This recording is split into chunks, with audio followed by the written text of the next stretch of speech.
case, where someone can be charged perhaps that they didn't commit the killing, but they participated in the events that led to the killing. That would also be another possibility.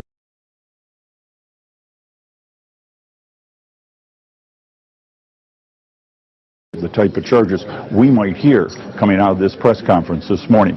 So far in this room, we've got a lot of family members, a lot of relieved faces that have seen and talking to investigators, and this room, as you can see behind me, absolutely packed with national media, as this case for the last 5.5 years has captivated Indiana and America. Within a half hour, we'll be bringing it to you live, and we'll bring you those answers. Yeah, Russ, we really appreciate it. I know there's so many things, too, that you've heard through the process, or sources are telling you that we are 99.999% sure that's going to be said there today. But also, it looks like there's going to be a lot of things that aren't said today, and that this might be kept under seal. So I know a lot of people are going to be concerned, wanting even more information. And the thinking behind that is, and this is why I believe this information began to leak out Friday morning, is it gave the people of Delphi throughout the weekend to talk amongst themselves, see if anybody could remember anything, specifically some of the townspeople we talked to over the weekend, and work those tip lines, which investigators still check on a daily basis. And of course, there is more information contained within the judge's seal of the probable cause. We'll learn the charges today, not the probable cause, which gives you the rationale behind those charges, because that case is still developing. I imagine investigators are hoping that today will shake the bushes loose and more information will come out in the days to come. Definitely a lot of people are waiting to hear what they have to say. Thank you, Russ. I mean, on this from the beginning, we appreciate your connections too. Now to some more of your local headlines. Fox 59, your local election headquarters. The season in full swing. More early voting locations open now in Marion County. Hoosiers, you have the option to vote in person in all 9 townships. Local election officials say more than 4,400 voters are able to cast their ballot. You can read more about early voting on our website, fox59.com. We're also getting up and close and personal look at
welcome. Just give us a thumbs up if you can to confirm the audio's good. Just waiting on Misbehave to join the stream, and the presser starts at 8 a.m. Sorry, yeah, at 10 a.m. Eastern Standard. There's that many different time zones. If you could just give us a thumbs up for the audio, please.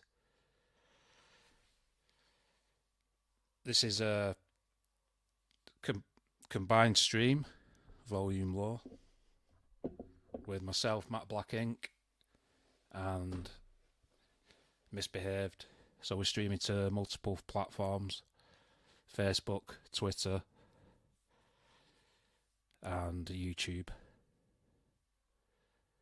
I'm just going to play a video from over the weekend.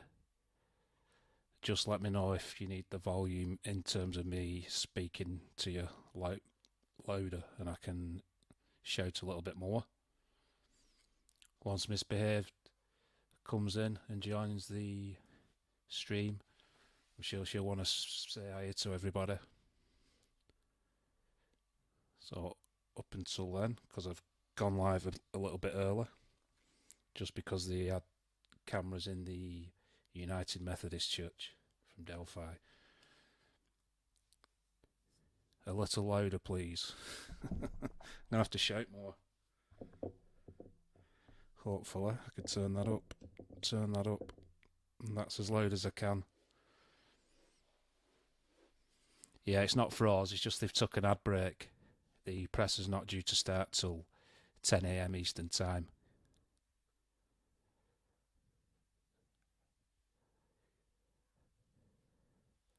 Hopefully, Misbehaved will accept the link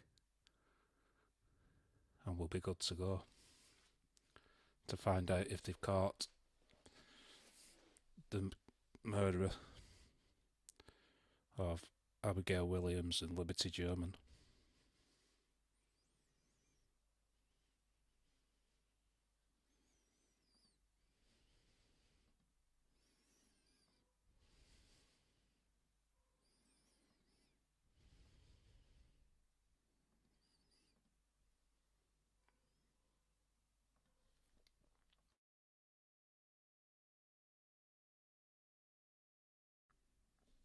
It should be audible now. I'm right next to the mic.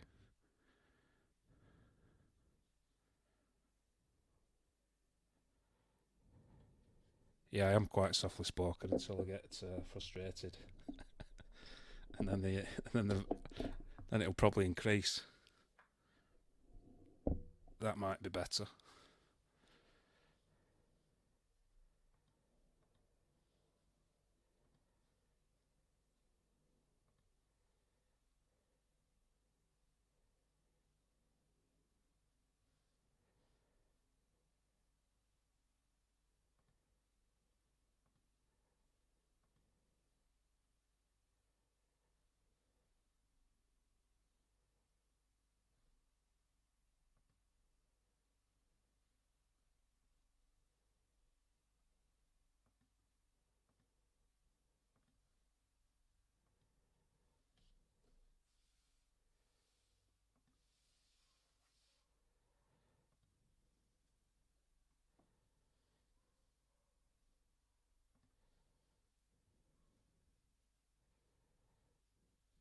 This is just a pre-recording that was done over the weekend.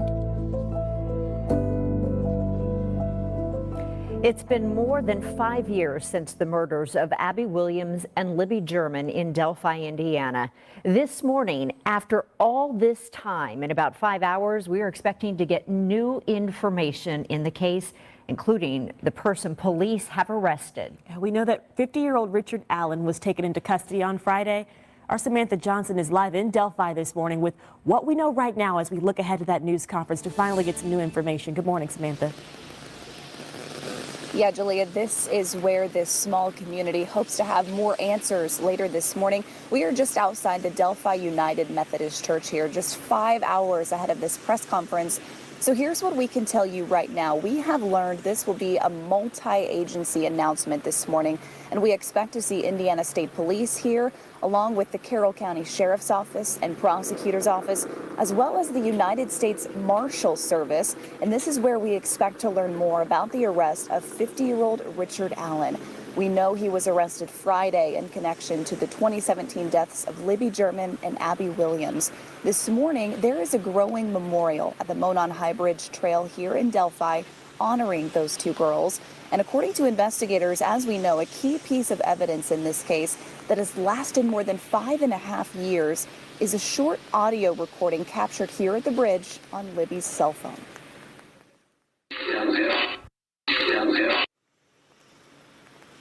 Now, over the years, the Delphi Double Homicide Task Force and state police have released 2 sketches of the possible suspect, as well as a short video clip.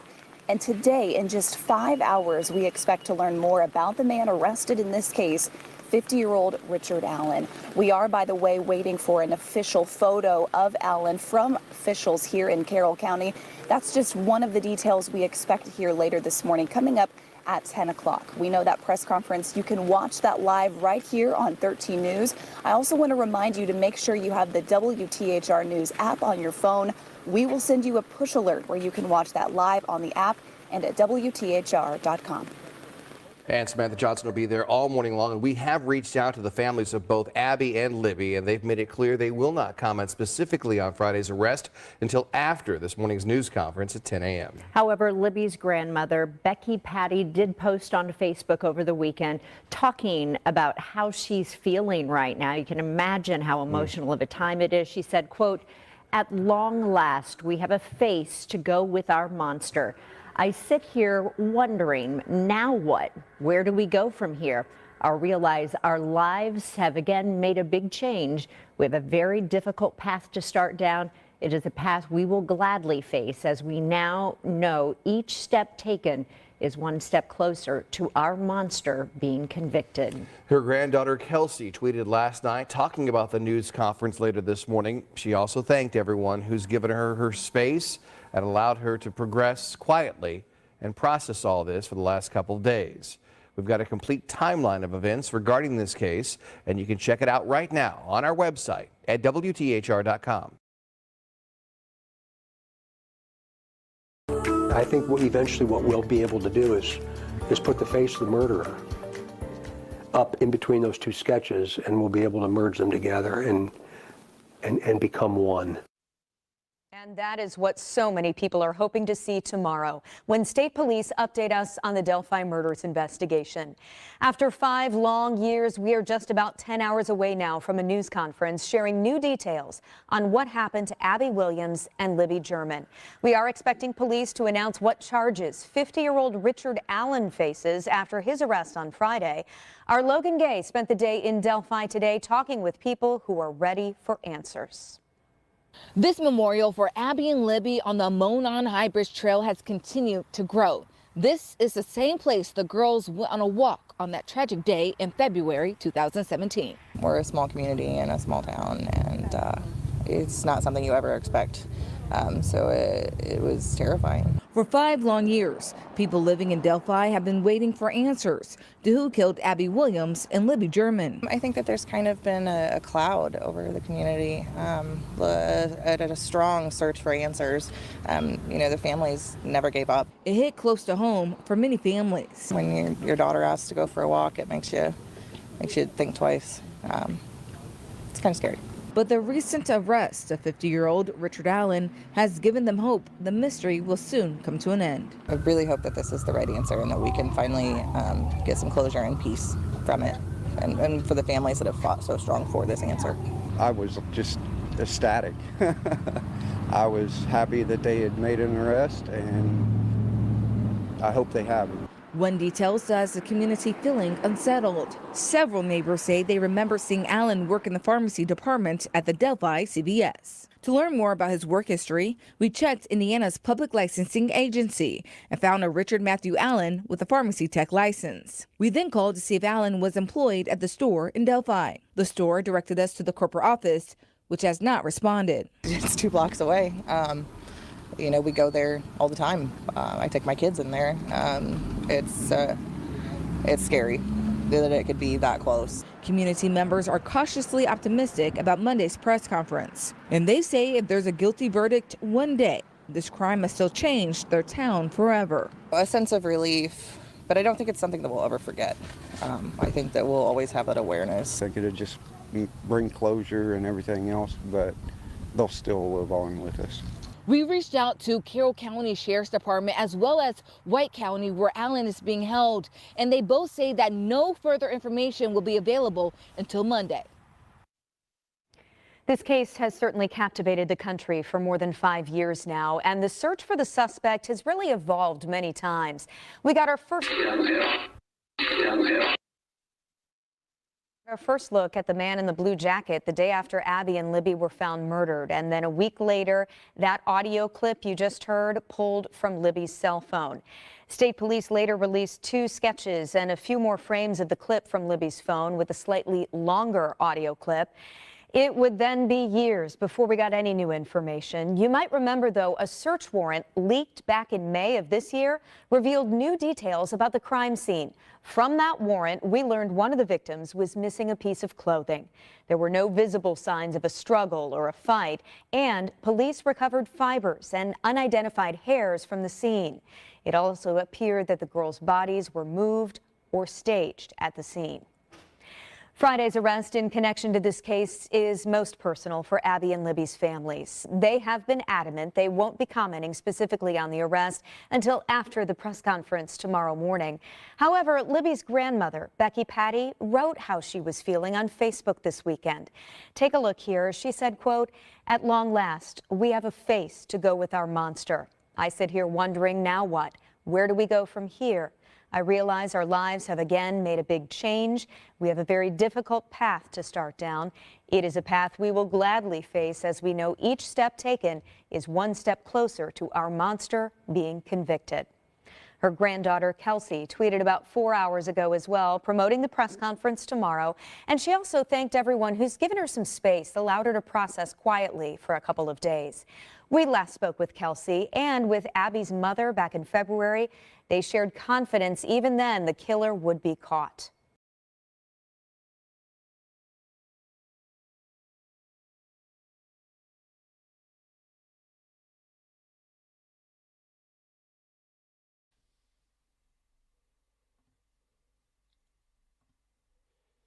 Yes, I'm just going to take us to the stream now, waiting on Misbehaved. I'm not sure if she's joining or not, but I'm going to take us over to the press conference now. It's ready to go.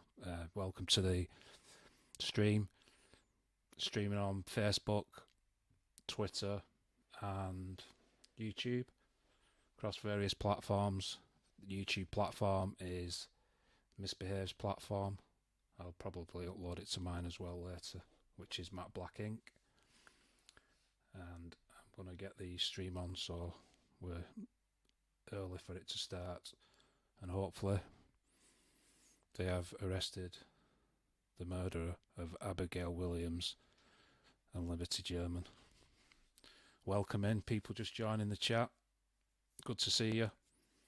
I'm going to mute, and then you don't get any interruptions. There's no background noise during the presser. And please feel free to leave your comments. Hopefully Misbehaved will join at some point. Okay, thank you very much.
Welcome, misbehaved. Hope you can hear me okay.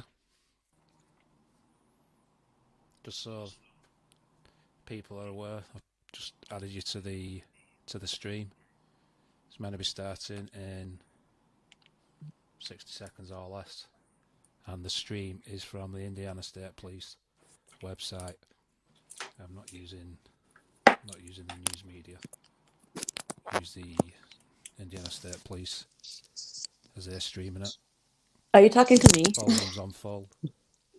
If you want to say hi, misbehaved. Oh, hi. If Can you hear me? Okay. Can you hear me? Yeah. Hello.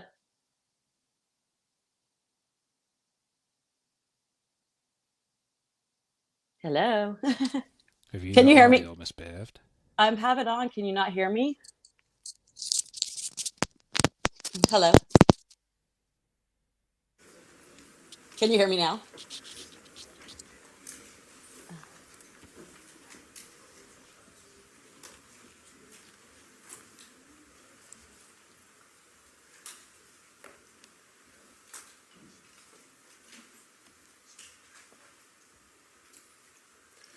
Good morning.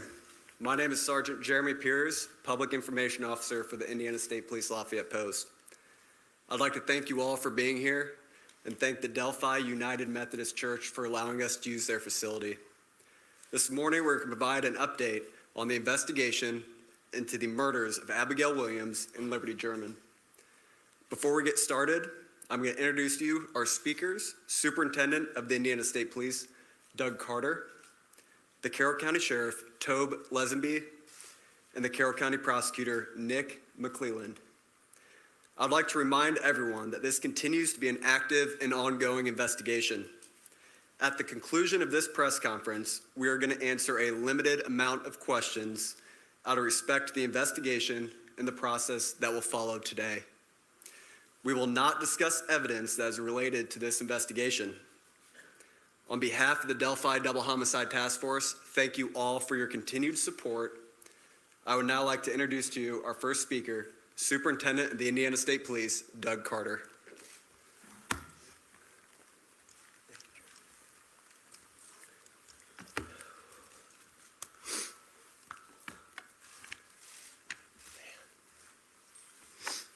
Give me just a second here.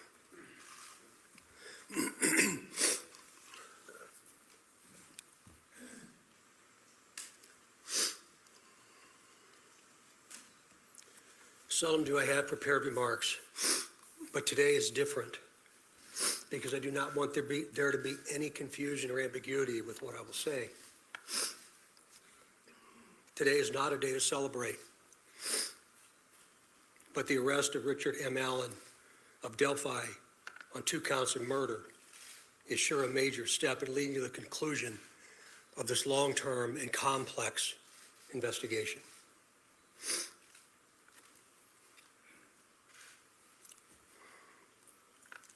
First, I'd like to speak directly to Anna, Mike, Becky, Kelsey, your extended families, along with the entire Delphi community that certainly has grown and now includes our nation and even many countries around the world. I am proud to report to you that today, actually last Friday, was the day. And an arrest has been made. Thanks to literally hundreds of media outlets that have been steadfast in reporting and keeping the memories of Abby and Libby front and center. Many of you in the room have developed relationships with me personally, and you know I always have a personal perspective, and today's no different. But from a very personal perspective, you all have provided inspiration and support, even while oftentimes frustrated with us and me. You continue to encourage the efforts, and you too believe that one day we would all be here participating and sharing this news. To the entire law enforcement community, which includes all local, state, and federal agencies, which are far too many to specifically mention today, thank you, thank you, thank you. We are going to continue a very methodical and committed approach to ensure that if any other person had any involvement in these murders in any way, that person or persons will be held accountable. Since the murders of Abby and Libby 2,086 days ago, the daily investigative team has worked tirelessly and is certainly worthy of mention today. Specifically, Sheriff Linsonby, the Sheriff of Carroll County, Detectives Tony Liggett, Detective retired Kevin Hammond, former Delphi chief and now the prosecutor's investigator Steve Mullins, State Police First Sergeant Jerry Holman, Detectives Jay Harper, Dave Vito, and Brian Harshman, along with members of the United States Marshal Service, specifically Agent Jeremy Clinton and Agent Bill Colfers. With them today is Dan McClain, the U.S. Marshal, appointed U.S. Marshal. Our state police analyst, our scientist from many different disciplines within our laboratory division, Mrs. Kathy Shank, for your incredible dedication to detail and to so many others that I know I've missed. I really believe that Abby and Libby would be proud of you for standing strong, even in the face of immense pressure and perpetual criticism. Some of these individuals have postponed retirement, passed on promotional opportunity, have dedicated personal time away from their families, given up nights, weekends, and holidays, all while in the pursuit of accountability for Abby and Libby. I know that today's announcement will not diminish your resolve, and I hope you have found just a bit of peace in this most complicated world. This is really important. While I know you are all expecting final details today concerning this arrest, today is not that day. Today's not that day. This investigation is far from complete, and we will not jeopardize its integrity by releasing or discussing documents or information before the appropriate time. Prosecutor Nick McClellan, of course, will share additional information about what we can and cannot say, and also explain to you why the probable cause affidavit is temporarily sealed by the court and not available. And by the way, he has been a tremendous asset to this team. I'm yet again asking you for your patience and please your understanding while our system of due process works. Also remember that all persons arrested are presumed innocent. All persons arrested are presumed innocent. You all will have an innate desire to subjectively interpret and then report what you think. We in the law enforcement realm cannot, and you should never allow us to, talk about what we think concerning facts, but rather discuss and share at the right time what it is we know. The time will come when additional details can be released. But again, today is not that day. It's about Abby and Libby, their families, and this community, this nation, and even our planet. The prosecutor has been very clear with law enforcement about what his expectations are, about what can and cannot be released, shared, or discussed. So we will, of course, comply. If you choose to be critical of our silence, be critical of me, not the front line. These are the folks that have committed their entire lives to a successful conclusion. In other words, a guilty verdict.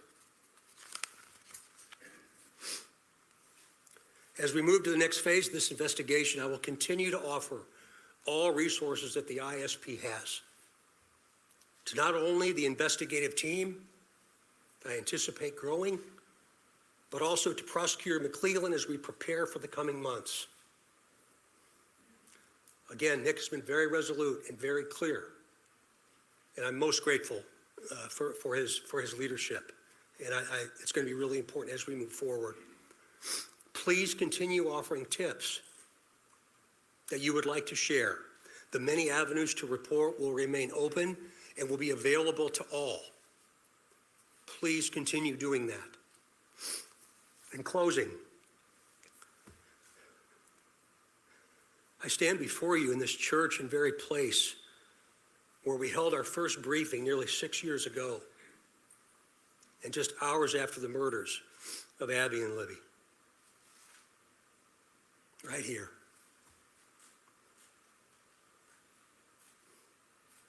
Pulling in today, I wasn't really sure what emotion I would experience. But peace came over me. And I didn't expect that to happen. And I hope all of you, with all the different responsibilities you have from around the planet today, have felt some of that as well. But remember, we're not done. I think what we all have experienced proves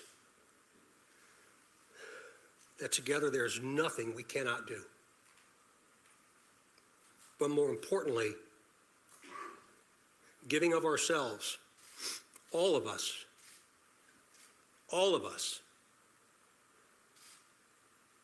giving of ourselves matters more than what we could ever receive.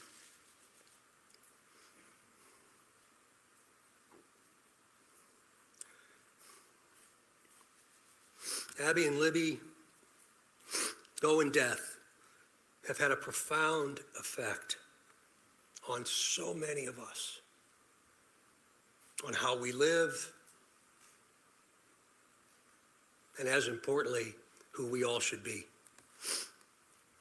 I would now like to introduce to you my friend and the Carroll County Sheriff, Tom Ledsaby, for his remarks. Sheriff.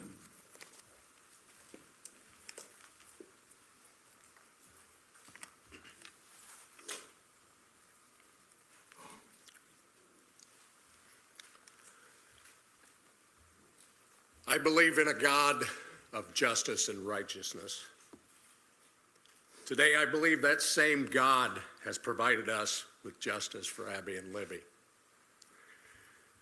As Sheriff of Carroll County, Indiana, I want to publicly and sincerely thank each individual who played a role in helping us during this 5.5-year investigation. Whether it was in an investigative capacity,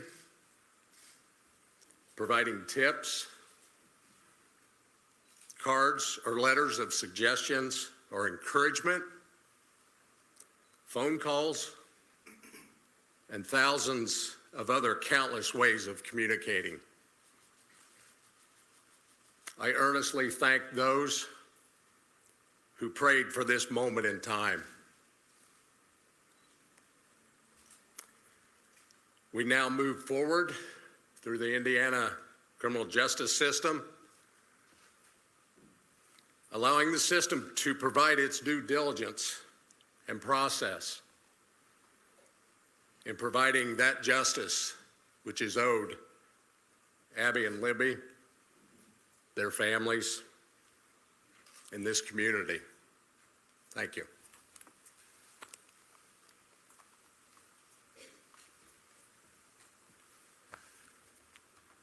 Welcome, everybody. My name is Nicholas McClellan. I'm the Carroll County Prosecutor. And before we get started, I want to reiterate some of the things that Sheriff Lesenby and Superintendent Carter stated. I first want to thank both of them. They've been a great support to my office throughout this investigation. They've always been there for a phone call and always been willing to help a hand or a line of assistance to me and my office during this investigation. I want to thank the team behind me. This is the Homicide Task Force team that we've put together. Thank them and thank their families for being so understanding for the many nights they've worked away from their families, away from their children. There are many dates in a lifetime that you're going to remember. The date your children are born, the date you're married, the date you buy a first house, the date Abby and Libby went missing. One of those dates was last Friday, October 28, 2022.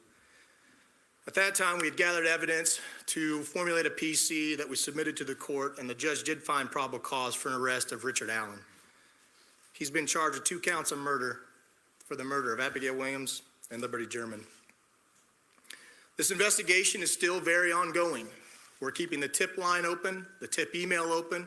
We encourage everybody to continue to call in tips, not only about Richard Allen, but about any other person that you may have. For that reason and for the nature of this case, the probable cause and the charging information has been sealed by the court. I've been very clear to everybody that per the court order, we cannot talk about the evidence that's in the probable cause or the evidence that's in the charging information. That will become evident to you at some point and it'll be released, but right now is not that day. Today's about Abby and Libby, focusing on them. Mr. Allen has had his initial hearing. He's entered a preliminary plea of not guilty. The matter's been set for a pretrial on January 13th at 9 a.m., 2023, and a trial date of March 20th, 2023 at 9 a.m. He is presumed innocent.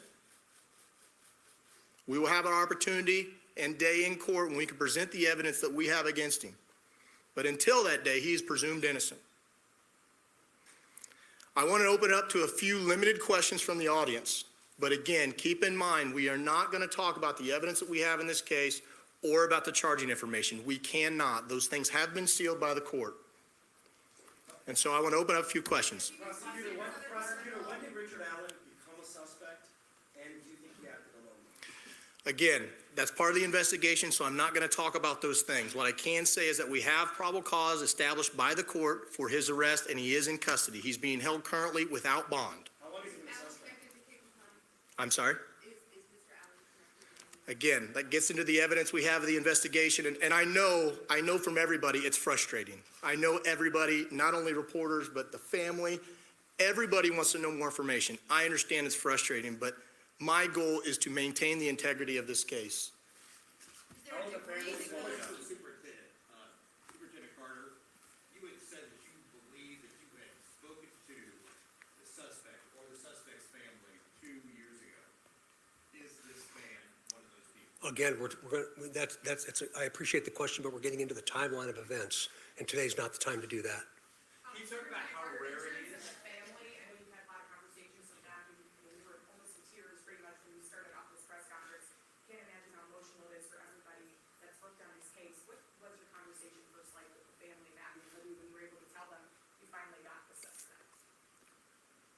It was a very personal moment for me, and I think it was a very personal moment for them, for all of us that have had interaction with the family. We developed a relationship that I think is going to last at least one lifetime, and maybe a second. So it was a very, very, very sad yet a very humbling experience. Superintendent, you asked for tips, you detective work, it was a reward for $325,000. Did this all come together to make this nexus? Is that the combination of all three things that led us to this day, or is it one or the other? Well, eventually you'll be able to see what led us to this day, but again, today's not that day. To include the reward, you mentioned that, Raphael, about the reward itself, and again, very premature for us to talk about that. There's still a tremendous amount of work to do. What would you say that Abby and Libby have taught you in depth that we can remain to continue on with in life?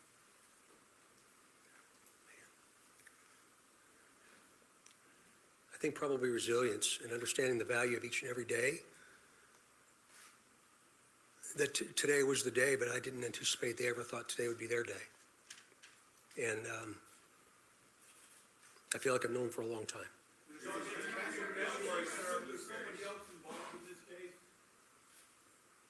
Excuse me? Do you assume there's any other individuals involved in this case? We haven't closed the door on the investigation, and so that's why we keep the tip line and the tip email open. And so we're not presuming anything at this point, but we're going to continue to take tips, continue to take any information anybody has. And as we've done with all the information we've gathered, we're going to look at that and examine that and see where it leads us. You've asked the court, based on this investigation, that these documents should remain out of the public view. Can you explain, without getting into the details of what's in the documents, well, this is not regular. Usually a public hearing is held. We should be able to see all the documents, right? Sure, But sure. you made a decision. Can you explain your decision as to why you believe that over the next 30 days, no one in this room should have access to those records? Sure, it is unusual. We don't do it very often in all the cases that we handle here in Carroll County. We did it in this case because the investigation is still open. And while all cases are important, the nature of this case has some extra scrutiny with it. And so my office, felt it was important to seal those records. There will be a public hearing on whether or not those records are going to remain sealed or not. There'll be public notice for that hearing so that everyone can attend, but there will be a hearing to determine whether or not they're going to stay sealed. But for now, to me, it's about protecting the integrity of this case. I want to have an opportunity at some point to have an opportunity in court to explain the evidence and for that not to be tarnished or tainted or anything like that. Again, he's presumed innocent. And so it was important for me in this case to do that. Hold on just a minute. We're not going to comment on that right now as part of the investigation. Again, we just encourage everybody to continue to call in tips if they have them about anybody, and we'll examine those tips. How does it feel for you guys to have searched nationwide for nearly 6 years, going all over the place, only to find your guy, down the street from your office? That's a hard question to answer. It's a mixed emotions. I've been watching the news all weekend like everybody else has, and I think a lot of the members of the public said it right. It's bittersweet. It's a step in the right direction. It's concerning that he's a local guy. So I think just different emotions. Again, this is a step in the right direction. This is the first step into getting into court and having a trial. And so.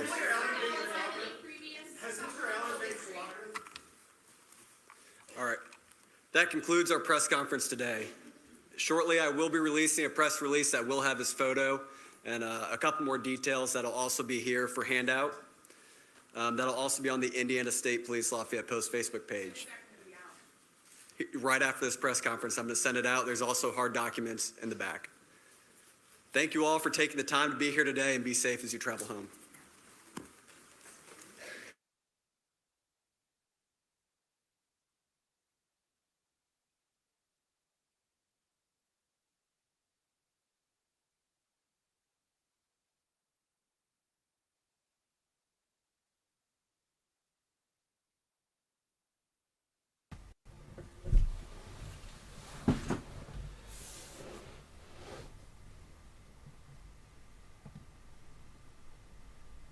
What do you think of that, misbehaved? That was worse than I was expecting. I expected it to be not better than that, really. Can you hear me? Yes, I've changed my settings. I can hear you now. I couldn't hear you before. Okay. I just took. Oh, was it mine or yours? It was because hold on a second. No, it was mine. It was at my side. Oh, it was okay. So you can hear me just fine? Yeah, it's good. Okay. As long as the people in the chat can hear. Okay. Can you guys all hear me? I was not expecting. I mean, I was expecting it to be that bad. I feel like I have a delay or an echo or something. Yeah, there'll be a delay. Yeah, I was expecting it to be like that. I figured we'd have more questions than answers. Yeah, I'd have to watch it.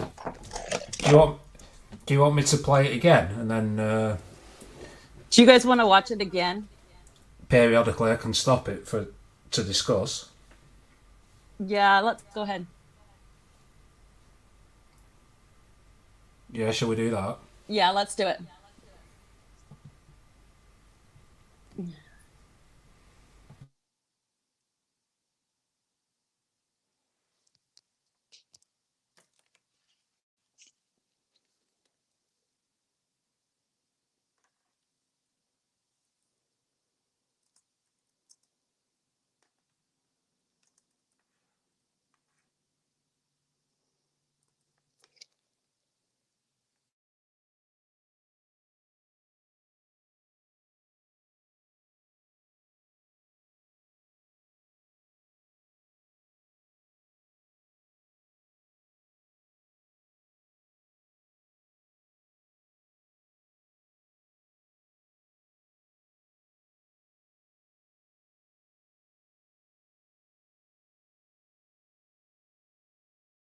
probable cause is temporarily sealed, but he said that they're still accepting tips in this case. And while, still it will be likely be a while before that March trial, before a lot of these details are starting to be released, but still saying that they're looking to prosecute or go after anyone else who also may be involved in this. So that tip line, that email line is still open as well. Interesting that Doug Carter with the state police, who has been on this case from the very beginning, as he noted, standing in the same place where he first announced the murders of the 2 young girls, that he said this is not a day to celebrate, and it certainly doesn't feel like it. Obviously it's been a very hard investigation. Emily is on the scene there at that press conference as it wraps up. And Emily, I know you've been there from the very beginning, and we just aren't going to be able to get those details that we all so desperately need. Yeah, and the prosecutor saying just a few minutes ago, look, it's not typical to seal those court documents, but in this situation, in this case, they are sealing them to maintain the integrity of the investigation. Indiana State Police Superintendent Doug Carter saying today is not the day to give those details, that this day is about Abby and Libby and their families, and saying that he hopes the girls would be proud of the work that investigators have done in this case. He talked about the team of investigators that have worked this more than 5.5-year long case. Some of them, he said, foregoing retirement, foregoing promotions just to stay on this and to try and bring justice to Abby and Libby. Of course, we are learning, again, they announced Richard Allen charged with 2 counts of murder, saying that last Friday was the day. That is a refrain that the families have repeated for more than 5 years. Today is the day. Superintendent Doug Carter saying last Friday was that day. And again, we did hear they are keeping that investigative tip line open to receive any more tips that may come in about Mr. Allen, to receive any tips that may come in with anyone else, saying that they would, if there were other people involved, they would also be looking to bring them to justice, saying that Mr. Allen has had his preliminary hearing and pleaded not guilty. But again, there were not a lot of details as to why they charged Richard Allen, why he is behind bars, and investigators saying again that they wanted to preserve the integrity of the case. I've interviewed Doug Carter several times over the past 5 years, and he has said many times that he took this personally, that he took solving this case personally. And the last time I interviewed him was at the 5-year anniversary, and he said, look, when an arrest does come, that is when the real work will begin. We'll have to start back at square one and go over everything all again. So you could hear him indicate that today, that they were about to ramp things up. Investigators have always said these past 5 years that this case was not cold, even though the number of investigators on it decreased. In the very beginning, there were hundreds of law enforcement here, local, state, federal, and many of them thought that this case would be solved within just a couple of weeks. Obviously, that didn't happen. Here we are 5.5 years later, but investigators happy to announce that Friday was the day and Richard Allen is charged in these girls' murders. Ladies? I know that we've not shared any photos of Richard Allen, at least on our news outlets. But some of the Facebook posts that we've seen from family members saying that now, as you mentioned, police are saying this is when the real work begins, but they're saying that now there is some sense of relief, but it's bittersweet because now they're able to put a face to what they call a monster in this case. But what can you tell me about the last time you spoke with family members and what they were feeling about this press conference happening today? I texted with family members over the weekend to ask them if they had any comment, and over the weekend they did not.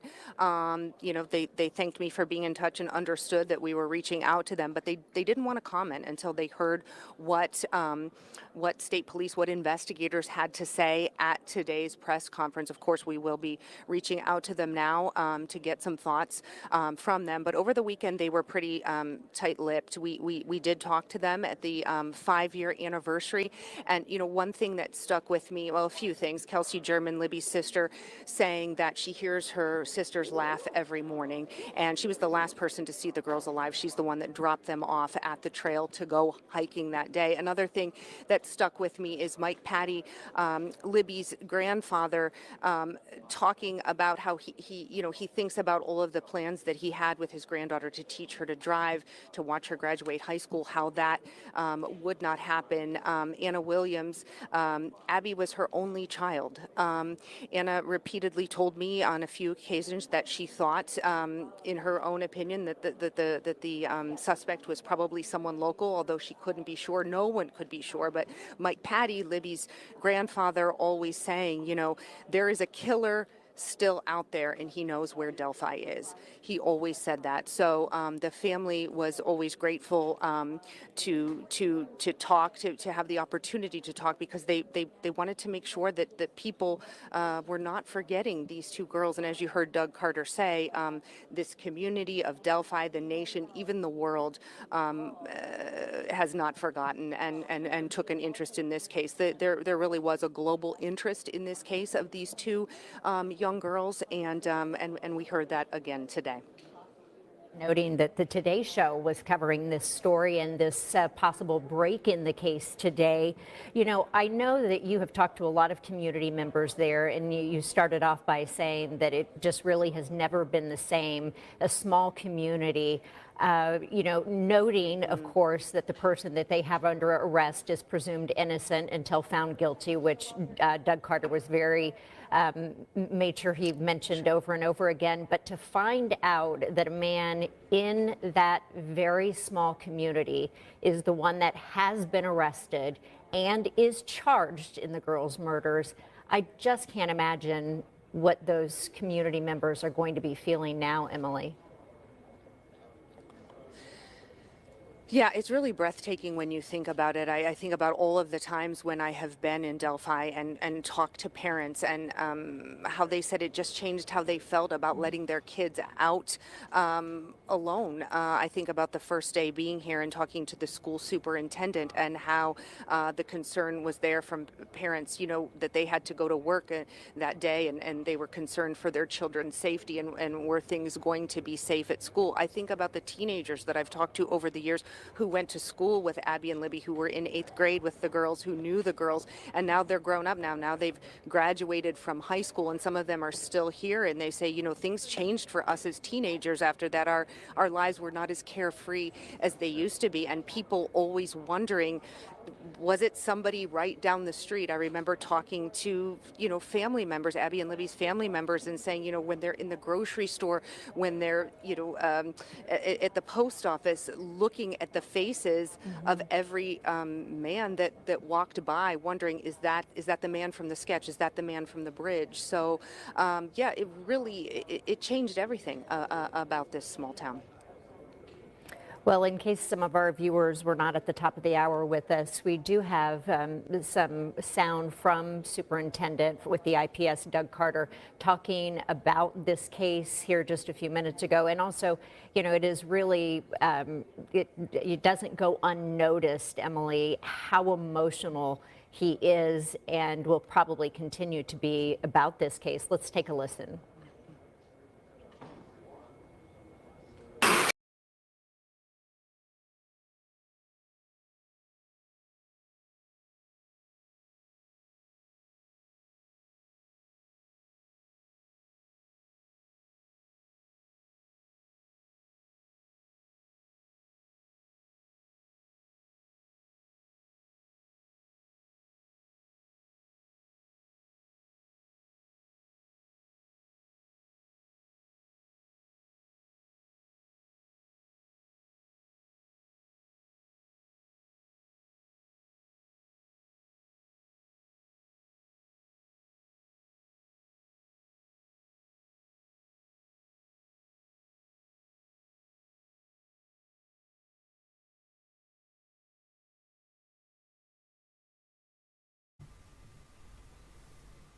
Yeah, I don't know if you want to do an intro, Misbehaved. It's ready to play now when you're ready. Just let me know. Okay, what? I don't... Wait. Go ahead, play it.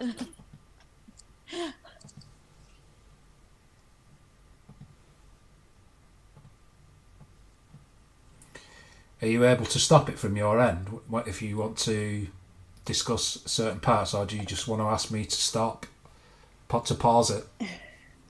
You just can do it when you think, because I don't know that I can. Right. Okay. Sorry.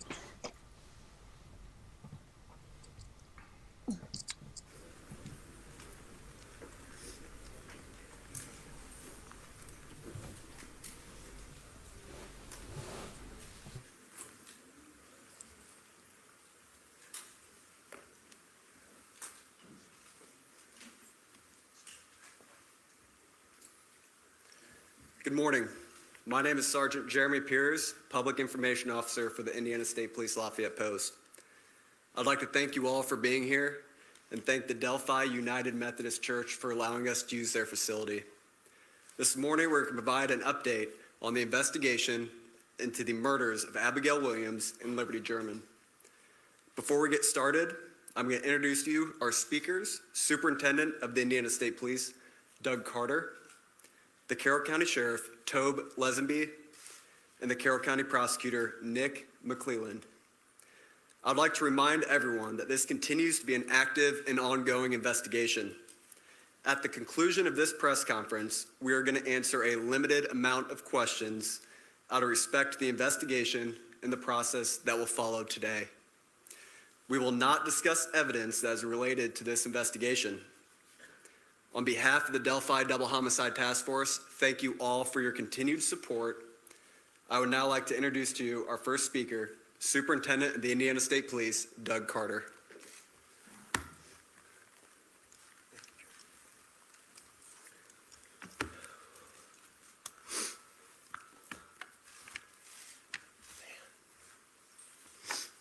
Give me just a second here.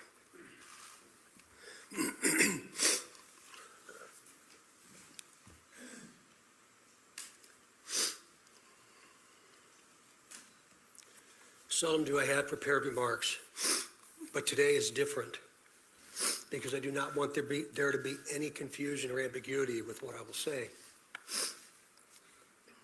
Today is not a day to celebrate, but the arrest of Richard M. Allen of Delphi on 2 counts of murder is sure a major step in leading to the conclusion of this long-term and complex investigation.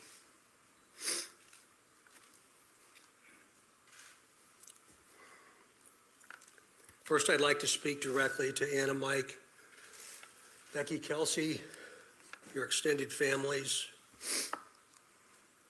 along with the entire Delphi community that certainly has grown and now includes our nation and even many countries around the world. I am proud to report to you that today, actually last Friday, was the day. And an arrest has been made. Thanks to literally hundreds of media outlets that have been steadfast in reporting and keeping the memories of Abby and Libby front and center. Many of you in the room have developed relationships with me personally, and you know I always have a personal perspective, and today's no different. But from a very personal perspective, you all have provided inspiration and support, even while oftentimes frustrated with us and me. You continue to encourage the efforts, and you too believe that one day we would all be here participating and sharing this news. To the entire law enforcement community, which includes all local, state, and federal agencies, which are far too many to specifically mention today, thank you, thank you, thank you. We are going to continue a very methodical and committed approach to ensure that if any other person had any involvement in these murders in any way, that person or persons will be held accountable. Since the murders of Abby and Libby 2,086 days ago, the daily investigative team has worked tirelessly and is certainly worthy of mention today. Specifically, Sheriff Linsonby, the Sheriff of Carroll County, Detectives Tony Liggett, Detective retired Kevin Hammond, former Delphi chief and now the prosecutor's investigator Steve Mullins, State Police First Sergeant Jerry Holman, Detectives Jay Harper, Dave Vito, and Brian Harshman, along with members of the United States Marshal Service, specifically Agent Jeremy Clinton and Agent Bill Colfers. With them today is Dan McClain, the U.S. Marshal, appointed U.S. Marshal. Our state police analyst, our scientist from many different disciplines within our laboratory division, Mrs. Kathy Shank, for your incredible dedication to detail and to so many others that I know I've missed. I really believe that Abby and Libby would be proud of you for standing strong, even in the face of immense pressure and perpetual criticism. Some of these individuals have postponed retirement, passed on promotional opportunity, have dedicated personal time away from their families, given up nights, weekends, and holidays, all while in the pursuit of accountability for Abby and Libby. I know that today's announcement will not diminish your resolve, and I hope you have found just a bit of peace in this most complicated world. This is really important. While I know you are all expecting final details today concerning this arrest, today is not that day. Today's not that day. This investigation is far from complete, and we will not jeopardize its integrity by releasing or discussing documents or information before the appropriate time.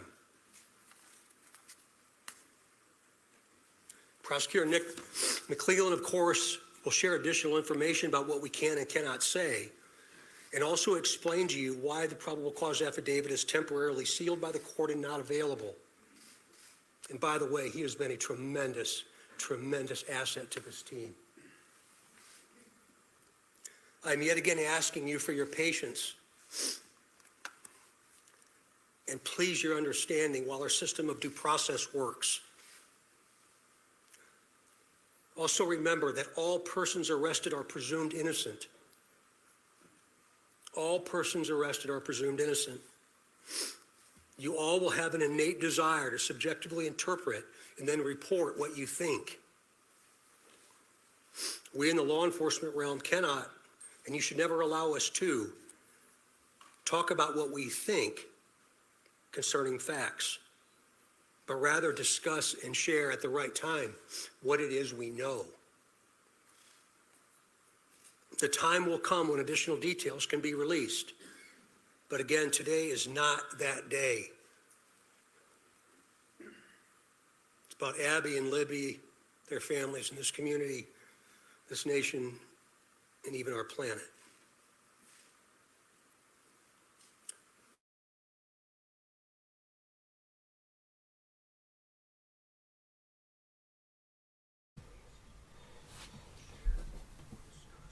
Is there anything you want to discuss there, Misbehaved? I don't even know right now. I knew this was going to be like this. It was going to leave more questions than answers. Yeah, the repeat streams. The repeat streams for us. I'll just have to get it back to where we were. Yeah. If you want to cover any of the points in the chat, feel free to. While I just find where it is. People were asking like why the U.S. Marshals involved.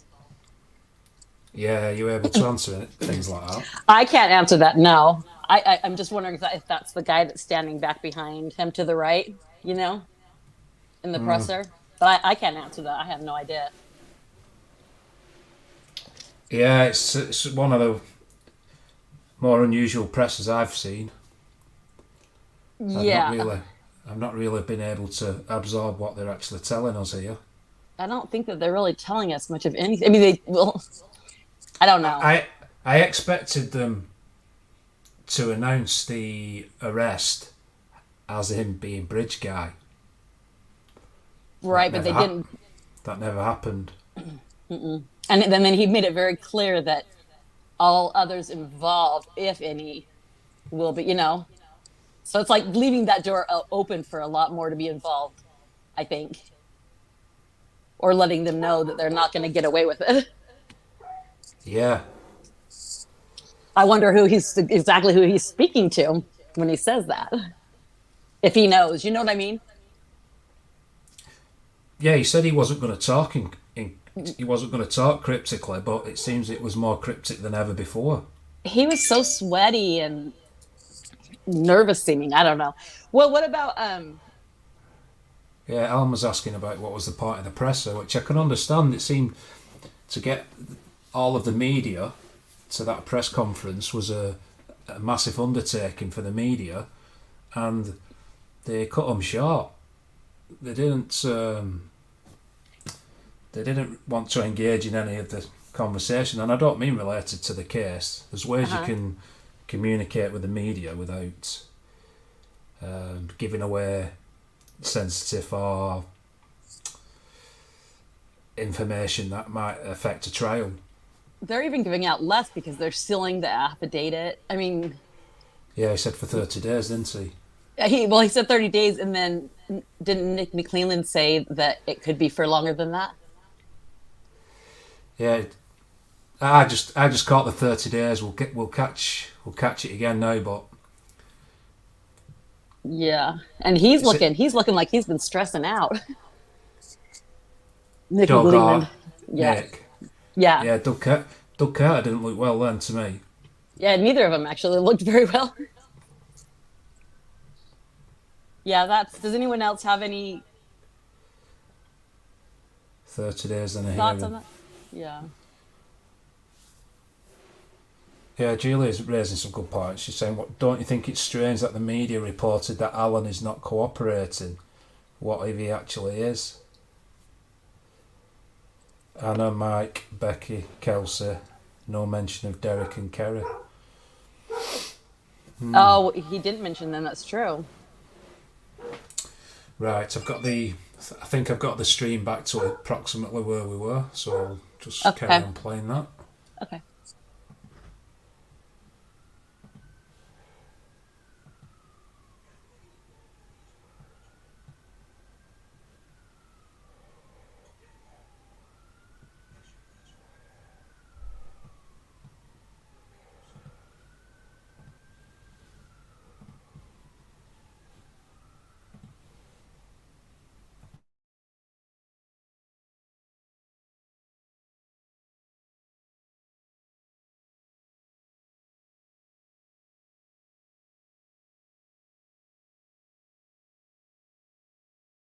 Leading to the conclusion of this long-term and complex investigation.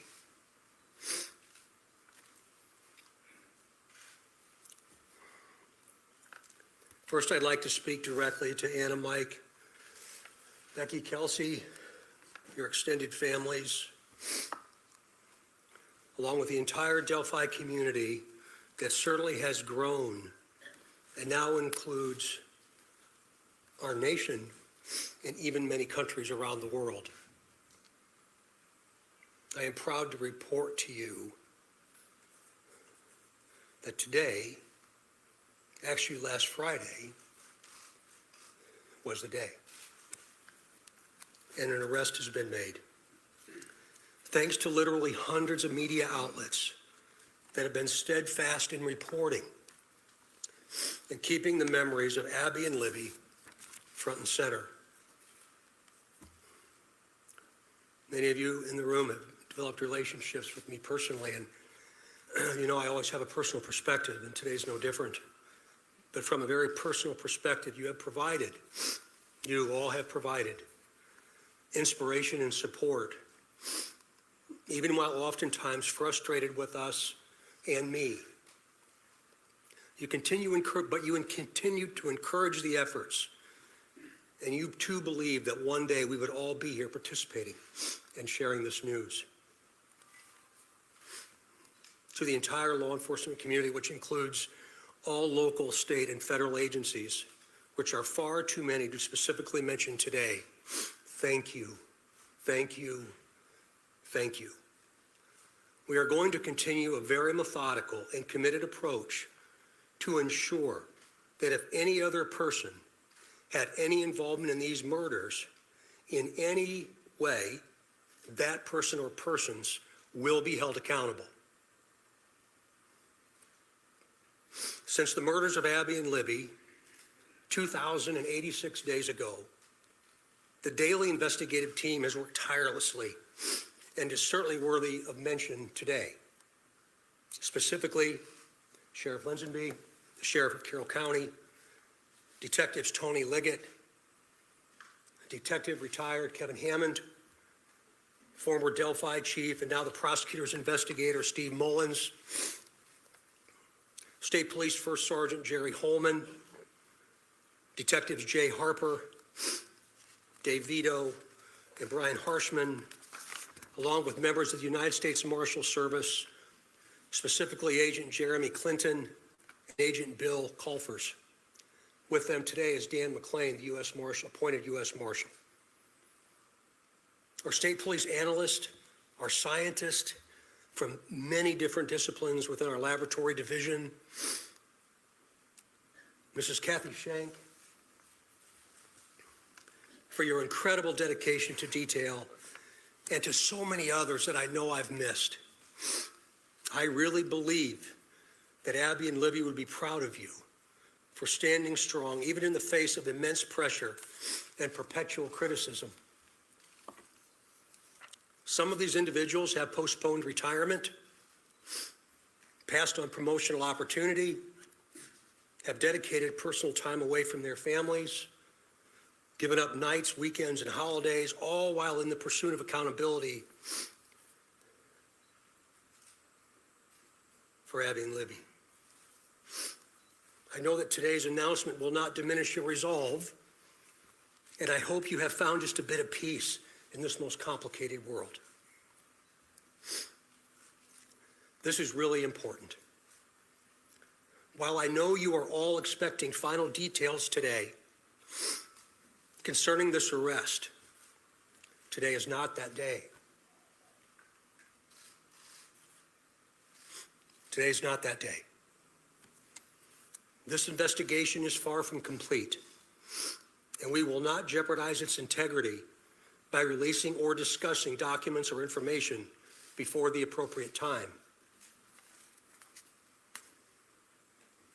Prosecutor Nick McClellan, of course, will share additional information about what we can and cannot say, and also explain to you why the probable cause affidavit is temporarily sealed by the court and not available. And by the way, he has been a tremendous asset to this team. I'm yet again asking you for your patience and please your understanding while our system of due process works. Also remember that all persons arrested are presumed innocent. All persons arrested are presumed innocent. You all will have an innate desire to subjectively interpret and then report what you think. We in the law enforcement realm cannot, and you should never allow us to, talk about what we think concerning facts, but rather discuss and share at the right time what it is we know. The time will come when additional details can be released. But again, today is not that day. It's about Abby and Libby, their families, and this community, this nation, and even our planet. The prosecutor has been very clear with law enforcement about what his expectations are, about what can and cannot be released, shared, or discussed. So we will, of course, comply. If you choose to be critical of our silence, be critical of me, not the front line. These are the folks that have committed their entire lives to a successful conclusion. In other words, a guilty verdict. As we move to the next phase of this investigation, I will continue to offer all resources that the ISP has to not only the investigative team that I anticipate growing, but also to Prosecutor McClellan as we prepare for the coming months. Again, Nick has been very resolute and very clear, and I'm most grateful for his leadership. And it's going to be really important as we move forward. Please continue offering tips that you would like to share. The many avenues to report will remain open and will be available to all. Please continue doing that. In closing, I stand before you in this church and very place where we held our first briefing nearly 6 years ago, and just hours after the murders of Abby and Libby. Right here.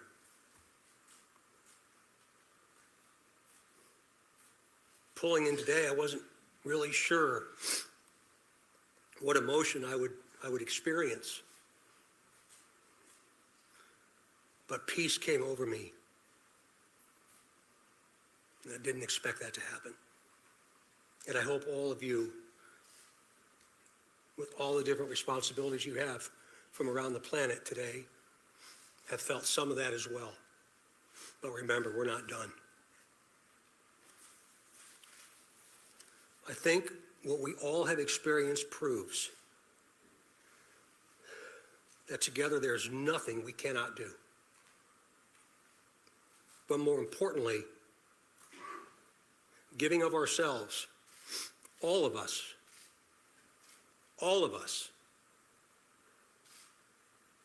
giving of ourselves matters more than what we could ever receive.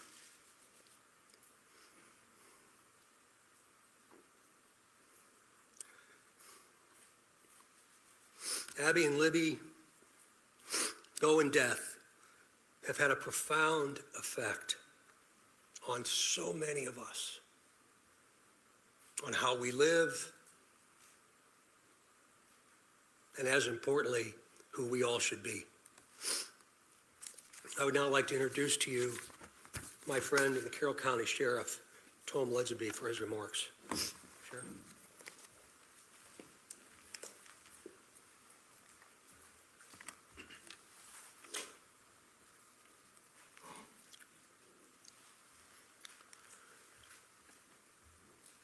I believe in a God of justice and righteousness. Today, I believe that same God has provided us with justice for Abby and Libby. As Sheriff of Carroll County, Indiana, I want to publicly and sincerely thank each individual who played a role in helping us during this 5.5-year investigation. Whether it was in an investigative capacity, providing tips, cards or letters of suggestions or encouragement, phone calls, and thousands of other countless ways of communicating. I earnestly thank those who prayed for this moment in time. We now move forward through the Indiana criminal justice system, allowing the system to provide its due diligence and process in providing that justice which is owed Abby and Libby, their families, and this community. Thank you.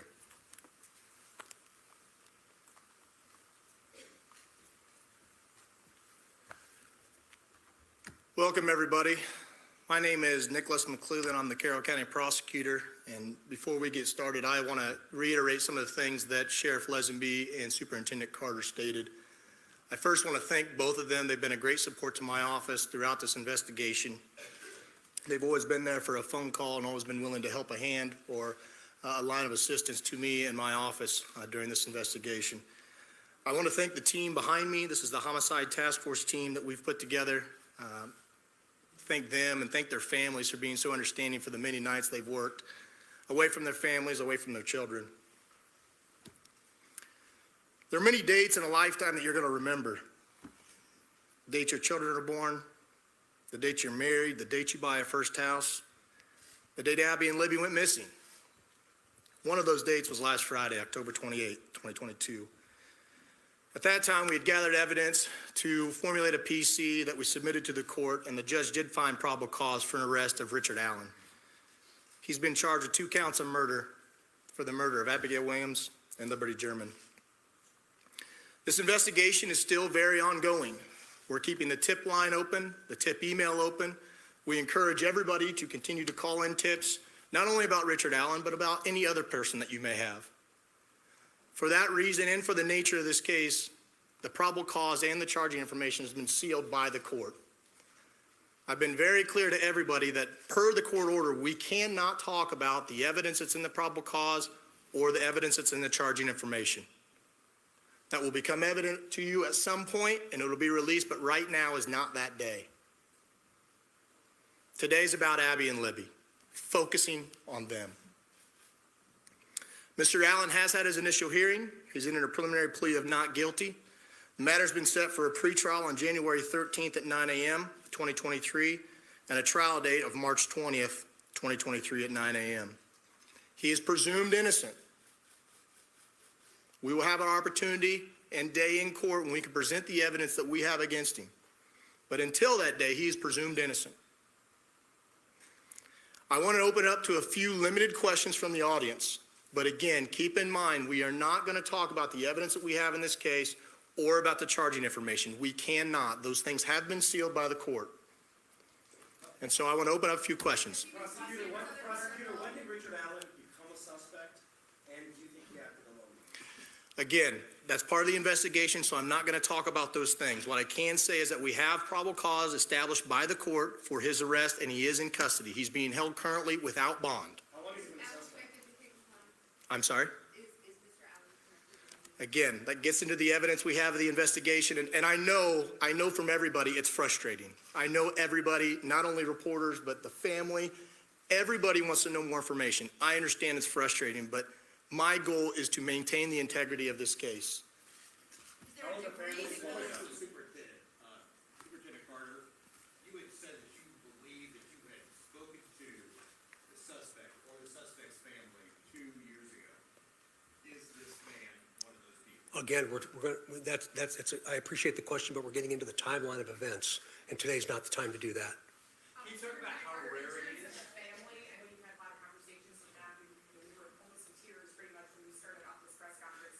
Can't imagine how emotional it is for everybody that's worked on this case. What was your conversation first like with the family of Abby and Libby when you were able to tell them you finally got the suspect? It was a very personal moment for me, and I think it was a very personal moment for them, for all of us that have had interaction with the family. We developed a relationship that I think is going to last at least one lifetime, and maybe a second. So it was a very, very, very sad yet a very humbling experience. Superintendent, you asked for tips, you detective work, there was a reward for $325,000. Did this all come together to make this nexus? Is that the combination of all three things that led us to this day, or is it one or the other? Well, eventually you'll be able to see what led us to this day, but again, today's not that day. To include the reward, you mentioned that, Raphael, about the reward itself, and again, very premature for us to talk about that. There's still a tremendous amount of work to do. How would you say that Abby and Libby have taught you in depth that we can remain to continue on with in life?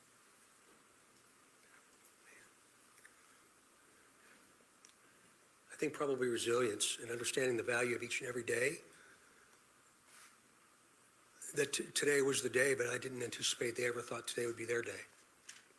And I feel like I've known them for a long time.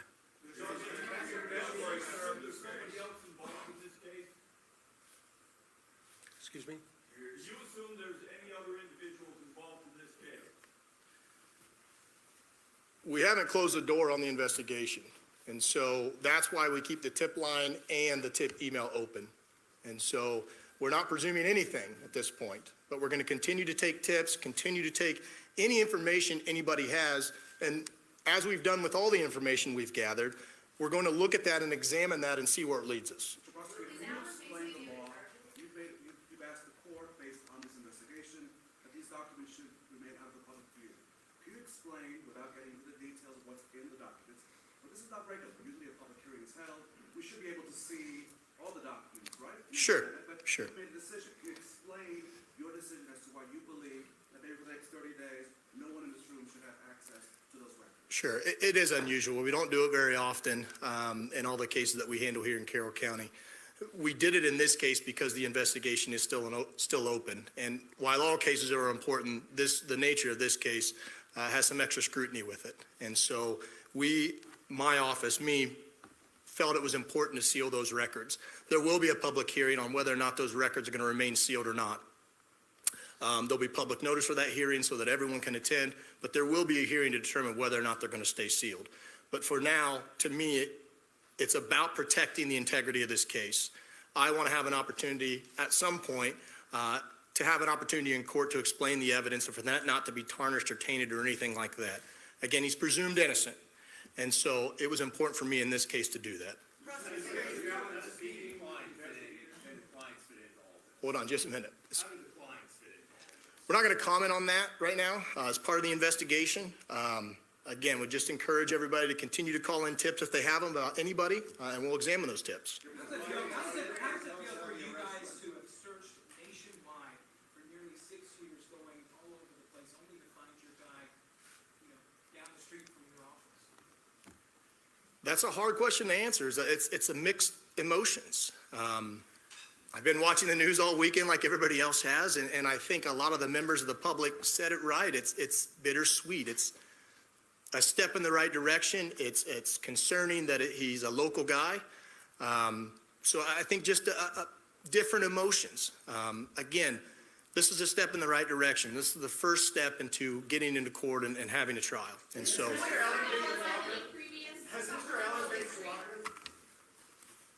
All right. That concludes our press conference today. Shortly, I will be releasing a press release that will have his photo and a couple more details that'll also be here for handout. That'll also be on the Indiana State Police Lafayette Post Facebook page. Right after this press conference, I'm going to send it out. There's also hard documents in the back. Thank you all for taking the time to be here today, and be safe as you travel home.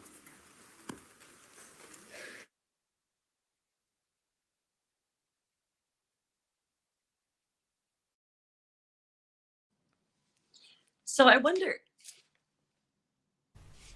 I could never catch the question that they asked right before Doug, with Sandra's voice, he'd go, "Oh man," whenever they asked a question, and I would point it out, but I never would hear the question because it already have passed. With Sandra's voice, he'd go, "Oh man," whenever they asked a question, and I would point it out, but I never would hear the question. Do you know what question he was asking? Sandra's voice would go, "Oh man," whenever they asked the question, and I would point it out, but I never would hear the question. No. Do you know what question he was asking? No, but you're on feedback. You've got two lots of audio playing. Okay, is that better? Is that better? So. Is that better? Okay. Yeah, that's better. I didn't catch the question either. But did you hear him say that? Like he would always go, "Oh," he would like say "man" before he had to answer it. I think, my interpretation of that was he found it a tough question. He probably, it didn't seem he really wanted to get too deep into it. Yeah. So people keep asking. I've never said that the family was guilty. I've never said anybody was guilty. But Alan being arrested doesn't change anything in my opinion. Not yet. And it doesn't mean that anybody's ruled out either. But I never said anybody was guilty. Just to clear that up. Yeah, does it change? Does it change your opinion on anything yet, Matt? Or no? I would have been happier if they'd have just come out and said the guy on the bridge is Alan. Richard Matthew Allen. Yeah. but they they didn't. haven't, and that's what's leaving me very unsure as to what's happening, because I don't believe either sketch looked like the guy. I keep seeing people do these side by sides. Well, side by sides and overlays, and for me, I think both sketches are quite a way off. Yeah, I do think that he does his body does resemble Bridge Guy, but yeah, but that's why I was hoping for confirmation. Yeah, it is the guy on the bridge, not he's been arrested for double homicide. And is the guy on the bridge actually the one who did the murder? That's the question still not answered, is it? Right, and I knew there was going to be more questions than answers in this. To be honest, that's the worst presser I've probably seen, I would say.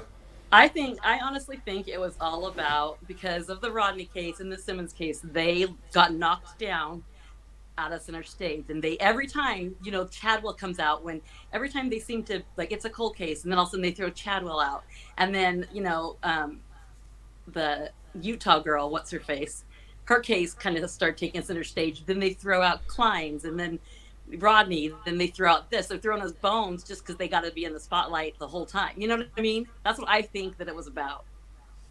Whether they arrested the guy or not, they're not saying much about it. So to me, it's just kind of just trying to bring it back into the spotlight. Yeah, I just thought that would have been a way to cover a lot of bases, just to say, yeah, that's the guy on the bridge. Yeah, and even if you in any of the who is it? Like the other channels, like the ones that used to be cops and stuff like that, they thought they were just going to come out and give us all this information, but they didn't give us anything. Well, they did arrest somebody, and he's in White County. Yeah, it's. I knew they wouldn't give much information as to the investigation, but just a very strange overview. And they actually gave us less because they're letting us know that they're not going to give us even more information that's supposed to be public information. You know what I mean? Yeah, I wonder if there's any more information in the press release that they're meant to be handing out. So I wonder, what Murder Sheet's next leak is going to be. Well, they have. I'll just get this on screen. See if this gives any more information.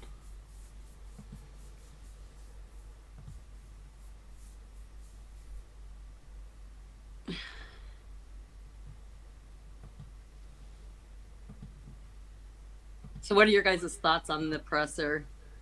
There's these.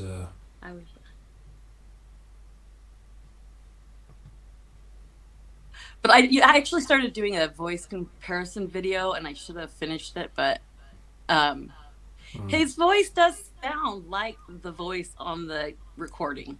At first I didn't think so, but then when I heard it again, it kind of does have the same raspiness to it. Oh, okay. I haven't listened. Here, I'll send it to you.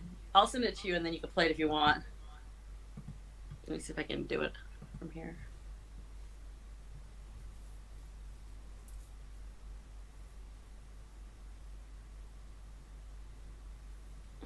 But yeah, so what is that you have up there now? That's his mugshot. Yeah, I'm just trying to expand it. I'm not sure what I've done here. There we go. Yeah, that's his mugshot, but there's a.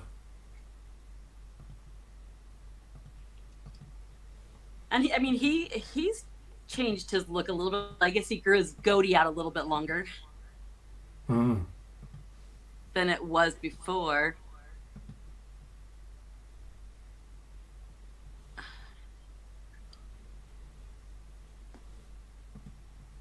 This just do you want to read this or shall I read it? It's really small on my end. Oh, you can read it. Go ahead. Yeah, sure. You want me to read it? I mean, it's up to you. No, it's fine. Okay. So this is what they must have handed out to the media after the presser, which is what they were being asked in the press conference. Okay. It's just saying arrest made for the murders of Abigail Williams and Liberty German, Carroll County. After an extensive investigation, the Delphi Double Homicide Task Force made an arrest for the murders of Abigail Williams and Liberty German. On February 13, 2017, Abigail Williams and Liberty German were tragically murdered while visiting the Monon High Bridge in Delphi, Indiana. Shortly after, the Indiana State Police and Carroll County Sheriff's Office created the Delphi Double Homicide Task Force, which encompassed federal, state and local law enforcement agencies. This task force has worked diligently the last 5.5 years to ensure this horrendous crime did not go unsolved. By Indiana into custody, so it wasn't even the Friday.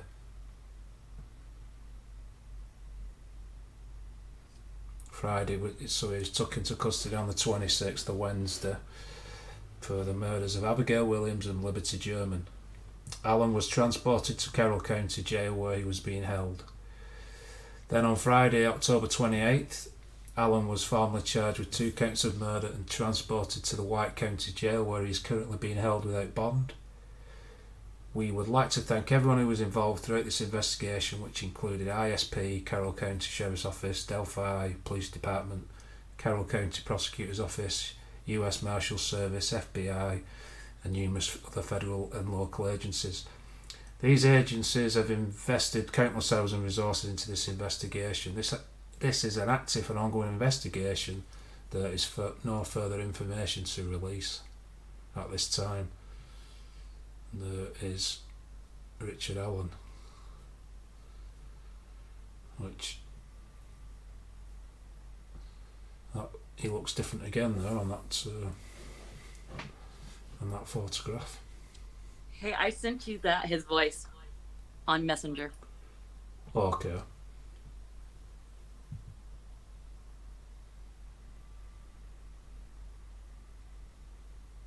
Right. I'll see if I can grab that.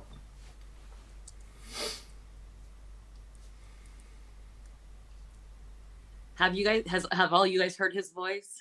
In that one video when his wife walks up on him and he gets all startled and closes what he's reading, he sure did get startled on that one. Yeah, I purposely didn't listen to any recordings over the weekend just in case they shared stuff today at the presser. I wanted to hear it from the law enforcement. You didn't want it to steer your opinion on anything without hearing it from law? No, I avoided it. Yeah. I avoided it. Yeah, they did. Yeah, I agree with Ben Pat in the comments. They didn't need a presser for this. Right. And I kind of had that feeling from the get-go too, which is why I haven't really put anything out, because yeah, I just feel like it was just to jump back in the spotlight. Yeah, I totally agree with that. Yeah. I'll just see if I can... Just the fact something is up. There's always something, but they make a big deal out of nothing. They don't give us anything and they make it like it's a big deal.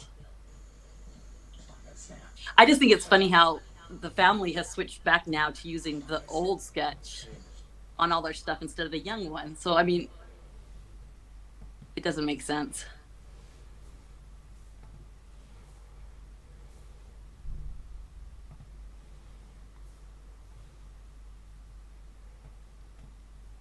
He's trying to pull up the voice comparison.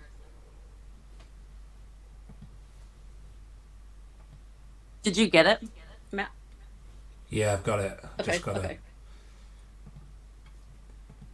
Just got to tweak a few buttons to get it set up. Yeah, I'm disappointed. I'm not surprised, but I'm disappointed. I heard that his wife is who turned him in. Yeah, somebody else has said that also.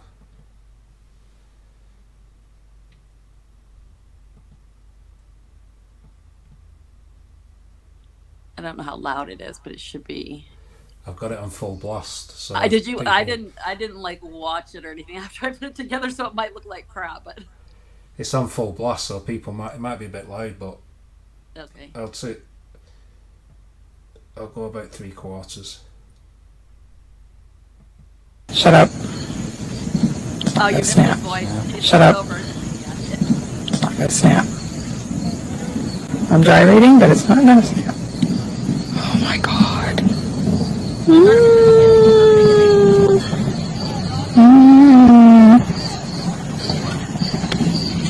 There's the wheelchair coming up.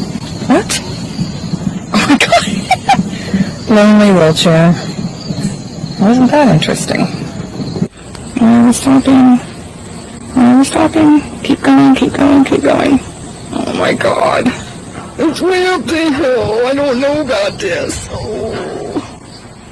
There's the cable snap. There's the wheelchair coming up. Down, we're going down. There's the cable snap. Shut up. It's not gonna snap.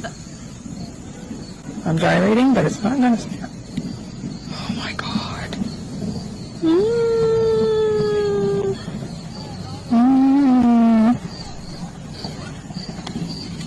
There's the wheelchair coming up. What? Oh my god. Lonely. There's the wheelchair coming up. Cable snap. Shut up. It's not gonna snap. So what do you think? I need to listen again. There's Started from the very beginning, and I think at the very beginning says that, you know, he's the way he says the cable's gonna snap, and she's like, shut up, and then he says a wheelchair's coming up. Yeah, I'm gonna play it again. I'm gonna Okay. quieten the audio because it was too loud. Yeah, it was very loud. It was distorting it, wasn't it? Snap. Shut up. Cable snap. Shut up. It's not gonna snap. Shut up. It's not gonna snap. I'm gyrating, but it's not gonna snap. Oh my god.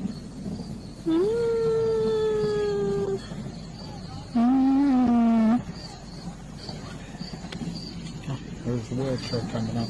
What? Oh my god. Lonely wheelchair. Wasn't that interesting? Why are we stopping? Why are we stopping? Keep going, keep going, keep going. Oh my god. It's way up the hill. I don't know about this. Oh. There's the cable snap. There's the wheelchair coming up. Down, we're going down. There's the cable snap. Shut up. It's not gonna snap. I'm gyrating, but it's not gonna snap. Oh my god.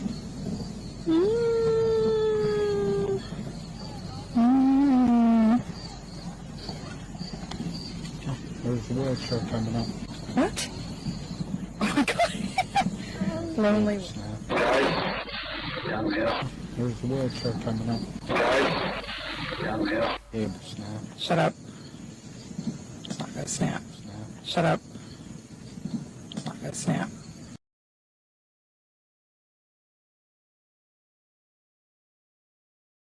So what do you think?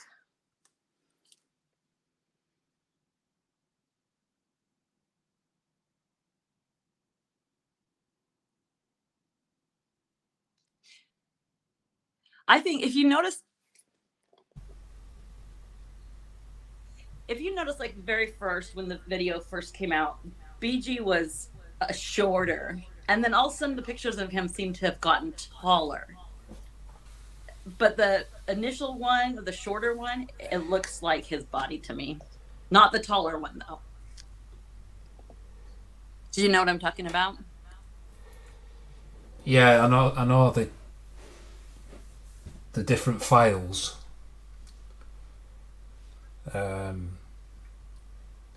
Some make the bridge guy appear shorter, don't they? Right, and the shorter bridge guy does match his body, but not the taller looking one. I think he's 5'4" as well. Alan's 5'4". 5'4". Yeah, he's 5'4". Yeah. So I can understand if anyone wants to know the motive. He probably has the short guy syndrome, maybe. Short guys have, not all of them. I'm not. Yeah. It's, we just don't know, do we? You know, I just kind of lost for words really as to what that press conference was about.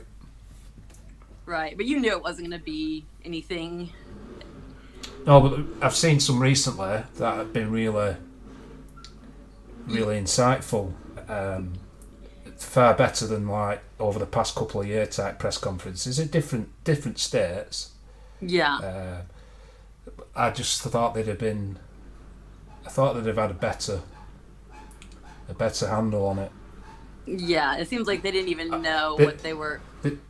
They delayed it from the arrest to give him a bit of space, but they've not used that space to put together a coherent presser.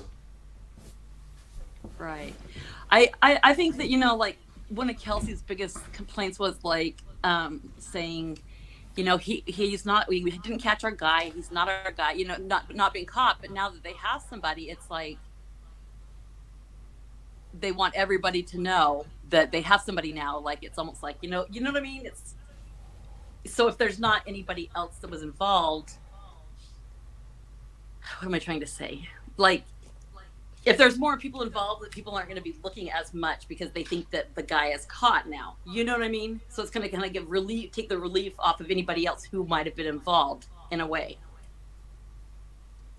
Because everyone's going to focus on Alan now. So if anybody else was involved, it's going to be like they can kind of crawl out of the woodwork. You know what I mean? Yeah, they can't really continue and keep throwing people's names out there, can they? Because this guy's got two charges against him, whereas before nobody's ever got to the stage of charges, have they? And I really think that they have. I really think he is involved. I don't think they would take him and do this even to his daughter if he was not involved in somehow. But there's just got to be so much more that I don't know that they're either trying to hide or that they're trying to figure out themselves. Yeah, I think people in the chat are of the opinion that there's possibly more people involved, because I'm getting a few messages through to say the same. Yeah, I'm thinking. But remember how Carter was so sure to tell us that nobody else. It was one person and one person only back in the day, though. You know what I mean?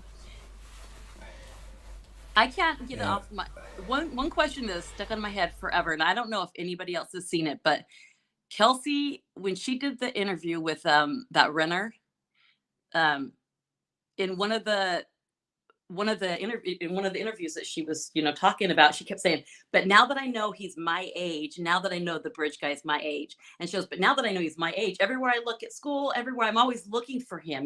They were questioning my friends and stuff like that, and then he pulled that part out, and she said it multiple times, and then he took that part out of the video. So I'm just curious why she was saying that and why they pulled it out. Did you ever see that? Did anyone else ever see that part of it before it got redacted? No, I've not seen that. Oh, I kick myself in the butt every day that I didn't screen record it. But yeah, and she said it multiple times. Now that I know he's my age, even it was when she was off at school and she said it. And so I just wish I would have screenshotted it or screen recorded it, because it's gone now and I cannot find it for the life of me. That's one thing I did want to ask. Has this guy's name come up on your radar before, or his photograph? I do have a screenshot of him. Because I used to go through anybody that I thought that looked like one of the sketches, and I would screenshot them. And I do have a screenshot of the one with him wearing the ball cap. I have that screenshot from a long time ago, but I don't know why I screenshotted it. I don't know what I was even looking. I know I was probably looking up the case, but I don't know the reason why I screenshotted it, but I wish that I did. I'm researching that one, but I just don't know what made me think. Maybe it's just because I thought he looked like him. I don't know. He does have similar eyes to the younger sketch to me. Nothing compared to the older sketch to me. So it throws me off that they're using the older sketch again now, when, if any sketch, he looks like more like the younger one in the eyes only to me.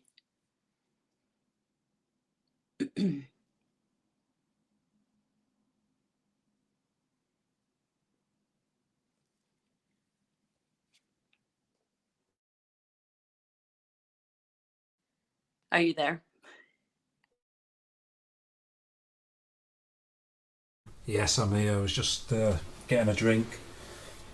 Do you have any information to know if he was involved with any of the searches? I don't, I was looking through some of the search things and I don't know about the search. I thought in one of the pressers, I saw, when he says he may be in this room, I thought maybe I saw a guy that looked like him, but I'm not sure because it was so blurry. I haven't really, I need to go look through them more on a bigger screen, but has anybody seen him in any of the photos? I had a look back through the footage. Uh-huh. I think it's off a YouTube channel called Who Dis, and it's about 20 minutes long, and I couldn't see any similarities to this guy. Do you want to? You think his voice is similar? Well, it's not long enough for me that to tell. Yeah. It's kind of apples and oranges for me, but that's because I'm kind of I like certainty. So yeah. with this case, there's not a lot of certainty in it, so it's it can probably seem like you're sitting on the fence, but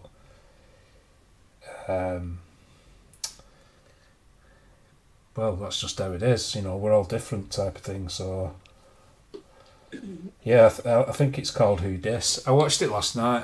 I'll get the link, and then people want to drop on and watch it. Oh, and it shows all the people in the crowd. Yeah, it's the change of direction presser. Oh, yeah. Okay. That's everywhere.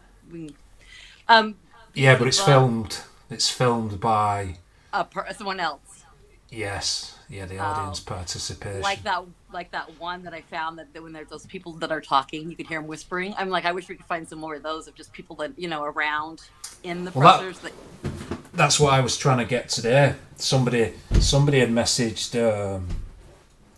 True Crime Design and said they was going to go to the presser today, and I asked them if were they going to be live streaming it, because it would have been interesting to get a different perspective, but I don't think they ended up going, to be honest, because they replied and said yeah, but they hadn't decided whether they could make it or not, so I think they probably may not have made it. Oh, hey Matt, can you drop the link to that channel? Yes, I'm trying to find it. And they also, some people are saying they want to watch it again. Does anybody? What? Yeah, you just tell me what you want to watch, because I'm free. Do you guys want to watch the presser one more time? Sure. Go ahead and play it one more time. It's not like it's that long. I'm gonna get a different presser rather than the someone ISP. else's. Yeah, let's do. Yeah, I'll get this is. We'll find a different one to watch. Yeah. This is WSBT. Yeah, I knew it was going to be this way. I just knew there was going to leave more questions, and it does leave more questions because they don't even. I mean, he did say for the murders of Abby and Libby, Nick did later on, but. My name is Sergeant Jeremy Pierce, Public Information Officer for the Indiana State Police Lafayette Post. I'd like to thank you all for being here. I'm gonna go for JB Bruno, WFLA. Sounds quite loud as well.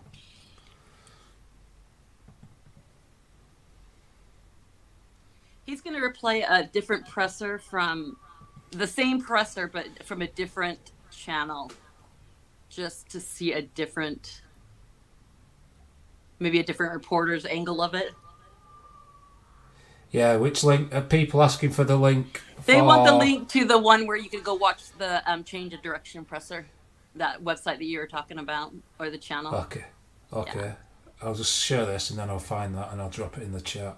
Okay. So this is just being played now is just the press conference from earlier. Seems to be a louder audio on this one. And thank the Delphi United Methodist Church for allowing us to use their facility. This morning we're going to provide an update on the investigation into the murders of Abigail Williams and Liberty German. Before we get started, I'm going to introduce you our speakers, Superintendent of the Indiana State Police, Doug Carter, the Carroll County Sheriff, Tobe Lesenby, and the Carroll County Prosecutor, Nick McClelland. I'd like to remind everyone that this continues to be an active and ongoing investigation. At the conclusion of this press conference, we are going to answer a limited amount of questions out of respect to the investigation and the process that will follow today. We will not discuss evidence as related to this investigation. On behalf of the Delphi Double Homicide Task Force, thank you all for your continued support. I would now like to introduce to you our first speaker, Superintendent of the Indiana State Police, Doug Carter.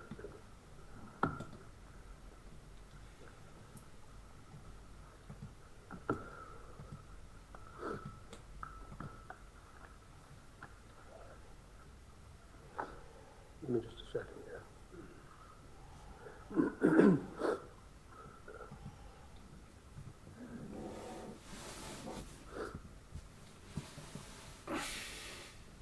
Seldom do I have prepared remarks, but today is different because I do not want there to be any confusion or ambiguity with what I will say. Today is not a day to celebrate, but the arrest of Richard M. Allen of Delphi on 2 counts of murder is sure a major step in leading to the conclusion of this long-term and complex investigation.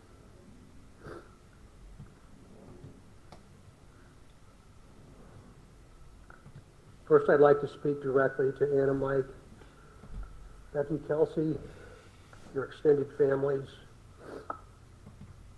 along with the entire Delphi community that certainly has grown and now includes our nation and even many countries around the world. I am proud to report to you that today, actually last Friday, was the day. And an arrest has been made. Thanks to literally hundreds of media outlets that have been steadfast in reporting and keeping the memories of Abby and Libby front and center. Many of you in the room have developed relationships with me personally, and you know I always have a personal perspective, and today's no different. But from a very personal perspective, you all have provided inspiration and support, even while oftentimes frustrated with us and me. You continue to encourage the efforts, and you too believe that one day we would all be here participating and sharing this news. To the entire law enforcement community, which includes all local, state, and federal agencies, which are far too many to specifically mention today, thank you, thank you, thank you. We are going to continue a very methodical and committed approach to ensure that if any other person had any involvement in these murders in any way, that person or persons will be held accountable. Since the murders of Abby and Libby 2,086 days ago, the daily investigative team has worked tirelessly and is certainly worthy of mention today. Specifically, Sheriff Linsonby, Sheriff of Carroll County, Detectives Tony Liggett, Detective retired Kevin Hammond, former Delphi Chief and now the prosecutor's investigator Steve Mullins, State Police First Sergeant Jerry Holman, Detectives Jay Harper, Dave Vito, and Brian Harshman, along with members of the United States Marshal Service, specifically Agent Jeremy Clinton and Agent Bill Culpers. With them today is Dan McClain, U.S. Marshal, appointed U.S. Marshal. Our state police analysts, our scientists from many different disciplines within our laboratory division, Mrs. Kathy Shank, for your incredible dedication to detail, and to so many others that I know I've missed. I really believe that Abby and Libby would be proud of you for standing strong, even in the face of immense pressure and perpetual criticism. Some of these individuals have postponed retirement, passed on promotional opportunity, have dedicated personal time away from their families, given up nights, weekends, and holidays, all while in the pursuit of accountability for Abby and Libby. I know that today's announcement will not diminish your resolve, and I hope you have found just a bit of peace in this most complicated world. This is really important. While I know you are all expecting final details today concerning this arrest, today is not that day. Today is not that day. This investigation is far from complete, and we will not jeopardize its integrity by releasing or discussing documents or information before the appropriate time. Prosecutor Nick McClellan, of course, will share additional information about what we can and cannot say, and also explain to you why the probable cause affidavit is temporarily sealed by the court and not available. And by the way, he has been a tremendous this investigation world. This is really important. While I know you are all expecting final details today concerning this arrest, today is not that day. Today is not that day. This investigation is far from complete, and we will not jeopardize its integrity by releasing or discussing documents or information before the appropriate time.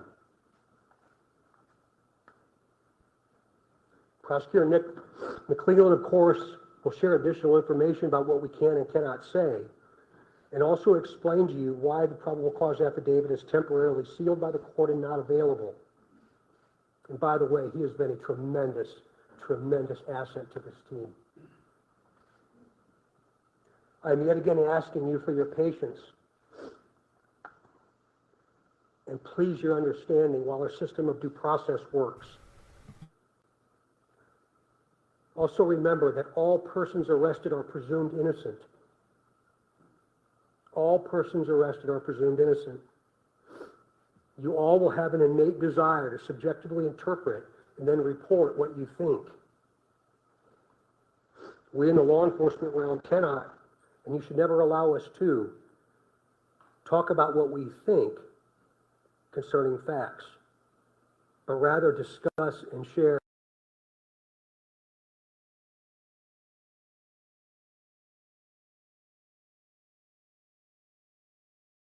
at the right time what it is we know. The time will come when additional details can be released. But again, today is not that in our plan. The prosecutor has been very clear with law enforcement about what his expectations are, about what can and cannot be released, shared, or discussed. So we will, of course, comply. If you choose to be critical of our silence, be critical of me, not the front line. These are the folks that have committed their entire lives to a successful conclusion. In other words, a guilty verdict. As we move to the next phase of this investigation, I will continue to offer all resources that the ISP has to not only the investigative team I anticipate growing, but also to Prosecutor McClellan as we prepare for the coming months. Again, Nick has been very resolute and very clear, and I'm most grateful for his leadership. And it's going to be really important as we move forward. Please continue offering tips that you would like to share. The many avenues to report will remain open and will be available to all. Please continue doing that. In closing, I stand before you in this church and very place where we held our first briefing nearly 6 years ago. and just hours after the murders of Abby and Libby. Right here.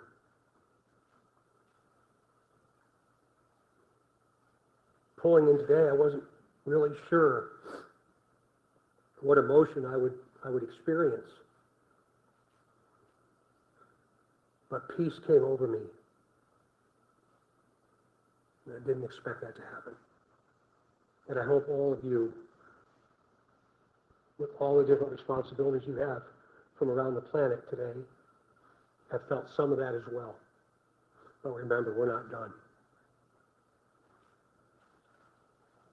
I think what we all have experienced proves that together there's nothing we cannot do. But more importantly, giving of ourselves, all of us,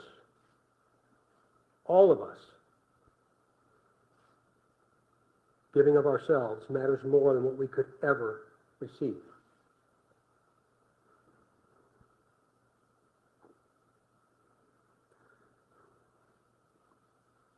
Abby and Libby, though in death, have had a profound effect on so many of us, on how we live, and as importantly, who we all should be. I would now like to introduce to you my friend and the Carroll County Sheriff, Tom Leatherby, for his remarks. Sure.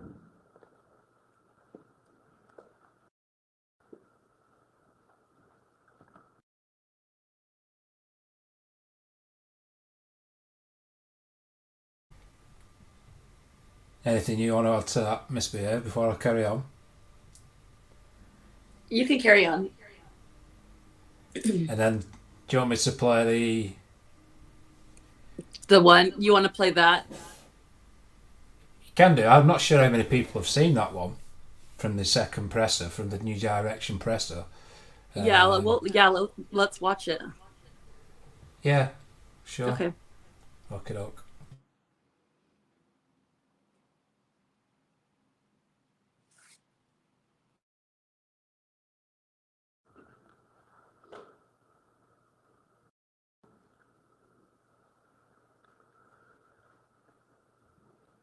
I believe in a God of justice and righteousness.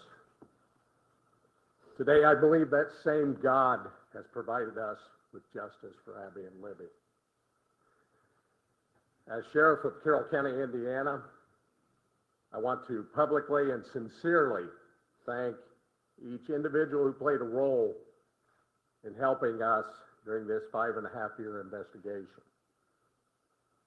Whether it was in an investigative capacity, providing tips, cards or letters of suggestions or encouragement, phone calls, and thousands of other countless ways of communicating. I earnestly thank those who prayed for this moment in time. We now move forward through the Indiana criminal justice system, allowing the system to provide its due diligence and process in providing that justice which is owed Abby and Libby, their families, and this community. Thank you.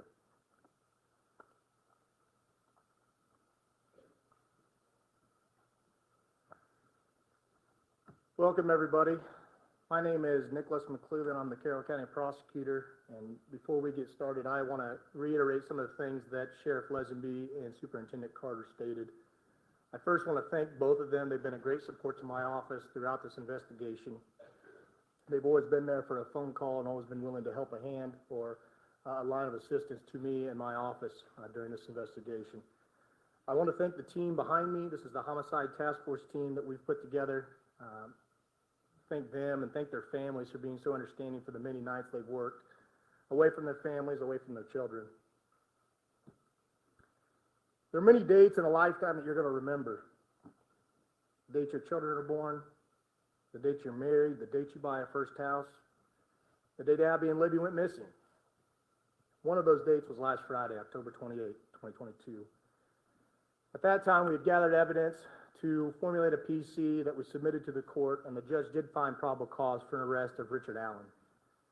He's been charged with 2 counts of murder for the murder of Abigail Williams and Liberty German. This investigation is still very ongoing. We're keeping the tip line open, the tip email open. We encourage everybody to continue to call in tips, not only about Richard Allen, but about any other person that you may have. For that reason, and for the nature of this case, the probable cause and the charging information has been sealed by the court. I've been very clear to everybody that per the court order, we cannot talk about the evidence that's in the probable cause or the evidence that's in the charging information. That will become evident to you at some point, and it'll be released, but right now is not that day. Today's about Abby and Libby, focusing on them. Mr. Allen has had his initial hearing. He's entered a preliminary plea of not guilty. The matter's been set for a pre-trial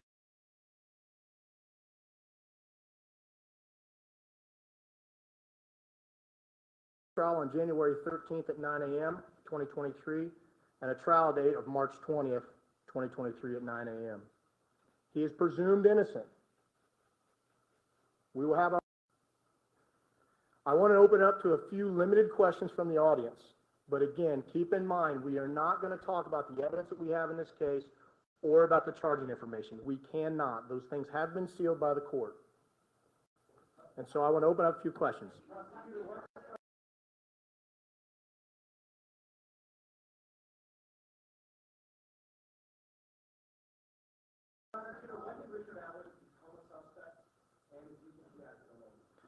Again, that's part of the investigation, so I'm not going to talk about those things. What I can say is that we have probable cause established by the, again, that gets into the evidence we have in the investigation, and I know from everybody it's frustrating. I know everybody, not only reporters, but the family, everybody wants to know more information. I understand it's frustrating, but my goal is to maintain the integrity of this case.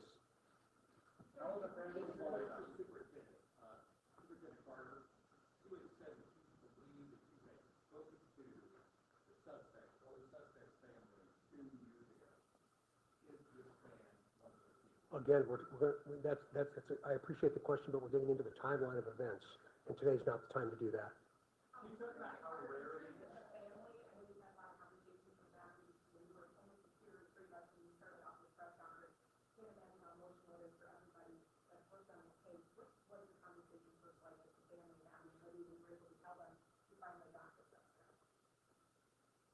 It was a very personal moment for me, and I think it was a very personal moment for them, for all of us that have had interaction with the family. We developed a relationship that I think is going to last at least one lifetime, and maybe a second. So it was a very, very, very sad yet a very humbling experience. You asked for tips, you detective work, the reward of $235,000. Did this all come together to make this nexus? Is that the combination of all three things that led us to this day? Was it one or the other? Well, eventually, you'll be able to see what led us to this day. Again, today's not that day. To include the reward, you mentioned that, Raphael, about the reward itself. And again, very premature for us to talk about that. There's still a tremendous amount of work to do.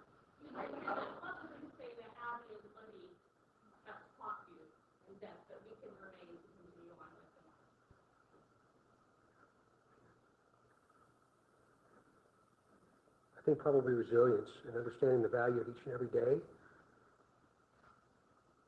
That today was the day, but I didn't anticipate they ever thought today would be their day.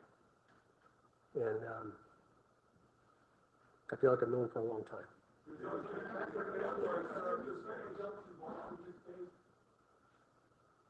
Excuse me?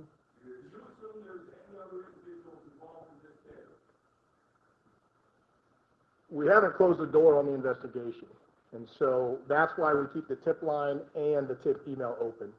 And so we're not presuming anything at this point, but we're going to continue to take tips, continue to take any information anybody has. And as we've done with all the information we've gathered, we're going to look at that and examine that and see where it leads us.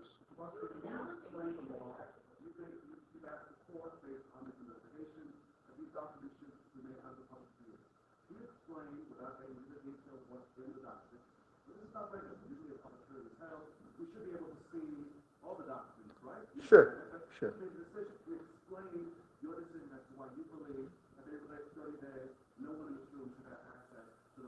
Sure, it is unusual. We don't do it very often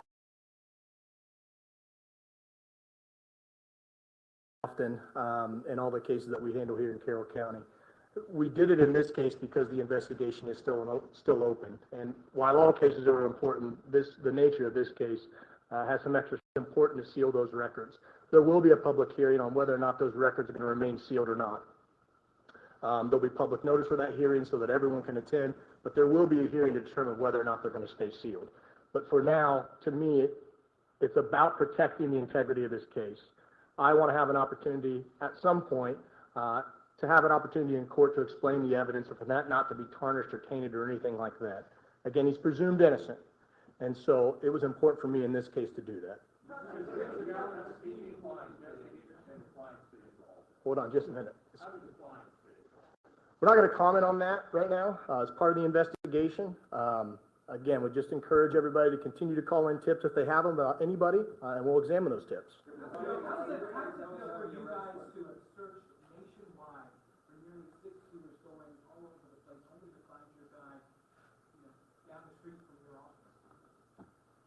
That's a hard question to answer. It's a mixed emotions. I've been watching the news all weekend like everybody else has, and I think a lot of the members of the public said it right. It's bittersweet. It's a step in the right direction. It's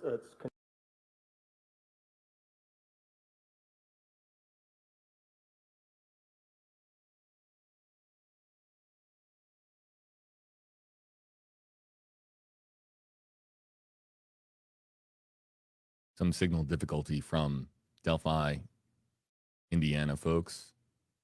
Post press conference coverage coming your way on WFLA Now as we try to maintain a signal from Indiana.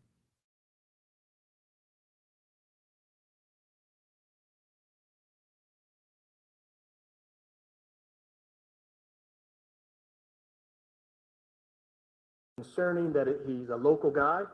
So I think just different emotions. Again, this is a step in the right direction. This is the first step into getting into court and having a trial. And so.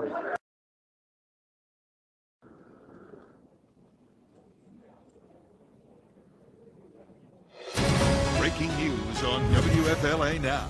Here's J.B. Buno. Murder charges filed in the deaths of Libby German and Abby Williams. But how police went from 5 years of searching to finally making an arrest on Friday, still shrouded in mystery.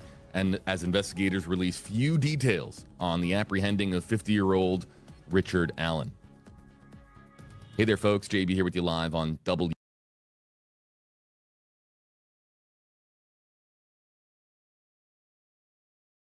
And having a trial. Now, here's J.B. Buno. Murder charges filed in the deaths of Libby German and Abby Williams. But how police went from 5 years of searching to finally making an arrest on Friday, still shrouded in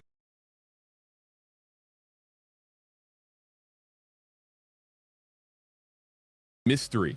And as investigators release few details.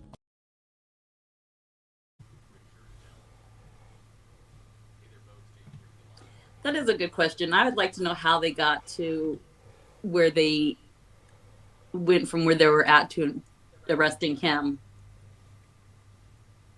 Yeah, it'd be interesting. I mean, and we did hear that it was from the wife turning him in or whatever. But I mean, if you watch those videos and all the stuff she posts about him, she seemed like she was so in love with him. I'm like, she'll stand by his side no matter what, you know. But if she turned him in, that throws me off a little bit.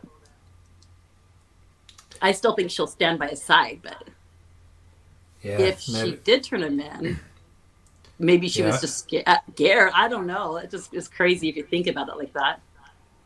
Yeah, I haven't seen anything other than kind of whisperings of his wife may have turned him in, but yeah, because everything she posted was all about my honey, everything was. She just posted so much stuff about him. I'm sure that all of her friends didn't really want to sit and look at all her posts about him. They just showed that that's what she loved or whatever, you know? Yeah. So that's crazy. I mean, good for her if it is the case, but I'm good is this to that play. presser? Yeah, I'm good to play that if you're ready for that as well. Yeah, sure. I'll put the link in the description. Sorry, people have asked me to do that in the chat, but I was slightly distracted. So this is the presser from April 2019. You can see all the people in it. This is from the YouTube channel Who Dis. My community, how grateful I am. You inspire people that you don't even understand. And you don't even We're trying to look to see if he's in that crowd of people. Information is being released today is the result of literally thousands and thousands of hours of extraordinary investigative efforts by Delphi, Carroll County. I heard they searched his house back in 2018. I don't know if that's just rumor, but this community surrounded us some 26 months ago. And you did everything you could to support us, but most importantly, you surrounded the family of these two little girls. Gosh, I'll never forget it. After you hear what we're going to release today, I'm going to ask for your continued support, your continued understanding, your empathy and compassion as we move forward to find out who did this, and we will. We're seeking the public's help to identify the driver of a vehicle that was parked at the old CPS DCS welfare building in the city of Delphi that was abandoned on the east side of County Road 300 North, next to the Hoosier-Heartland Highway, between the hours of noon to 5 on February 14th, 2017. If you were parked there or know who was parked there, please contact the officers at the command post at the Delphi City Building. We are releasing additional portions of the audio recording from that day. Please keep in mind, the person talking is one person and is the person on the bridge with the girls. This is not two different people speaking. Please listen to it very, very carefully. We are also releasing video recovered from Libby's phone. This video has never before been previously released. The video shows a suspect walking on the bridge. When you see the video, watch the person's mannerisms as they walk. Watch the mannerisms as he walks. Do you recognize the mannerisms as being someone that you might know? Remember, he is walking on the former railroad bridge. Because of the deteriorated condition of the bridge, the suspect is not walking naturally due to the spacing between the ties. Greg, if you're listening, message me. During the course of this investigation, we have concluded the first sketch released will become secondary as of today. The result of the new information and intelligence over time leads us to believe the sketch, which you will see shortly, is the person responsible for the murders of these two little girls. We also believe this person is from Delphi, currently or has previously lived here, visits Delphi on a regular basis, or works here. We believe this person is currently between the age range of 18 and 40, but might appear younger than his true age.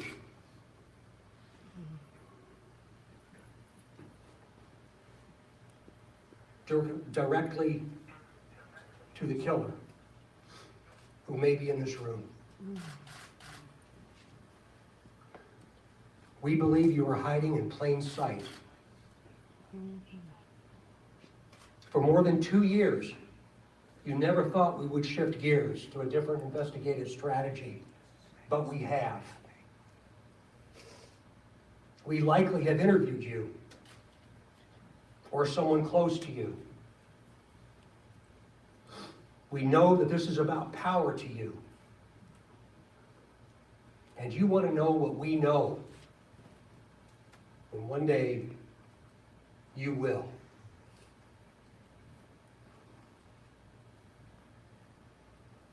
A question to you. What will those closest to you think of when they find out that you brutally murdered 2 little girls? 2 children. Only a coward would do such a thing. We are confident that you have told someone what you have done. Or at the very least, they know because of how different you are since the murders.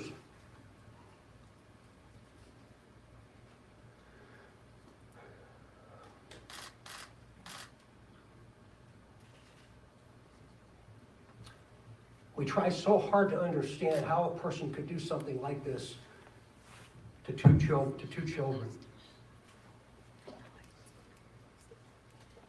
I recently watched a movie called The Shack.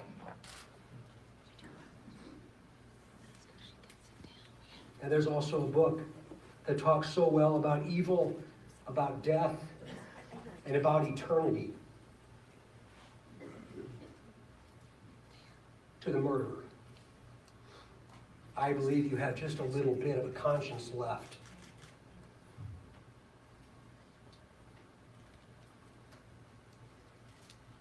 And I can assure you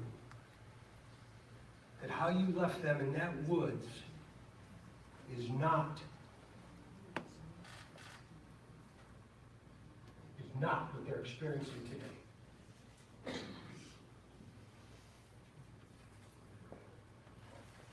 To the family,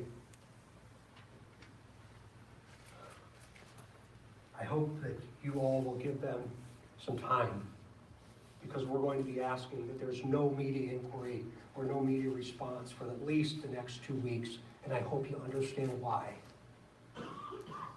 The family found out about this information this morning.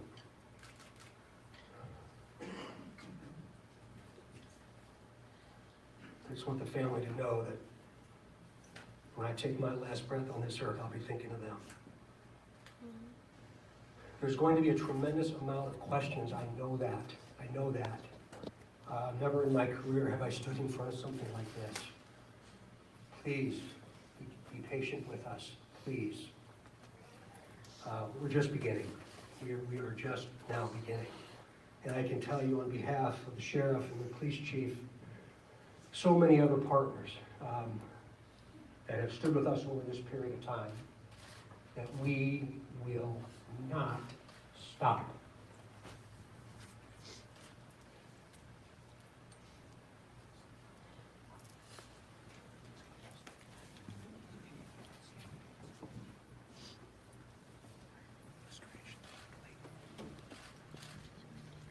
I just unveiled the person that we believe responsible for the murder of these 2 little girls.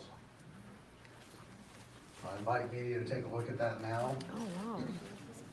It's a totally different story.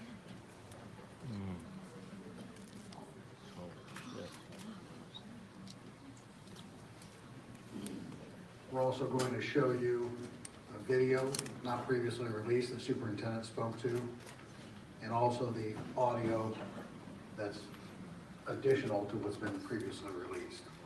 It's only a slight change on it. So give Sergeant Riley just a second as he gets that up and ready.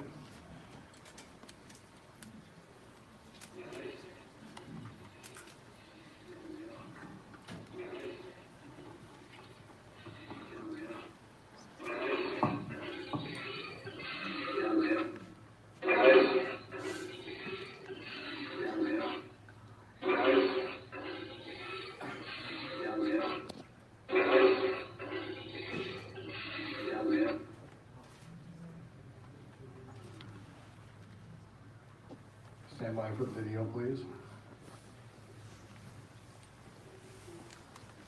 There is no sound of the video.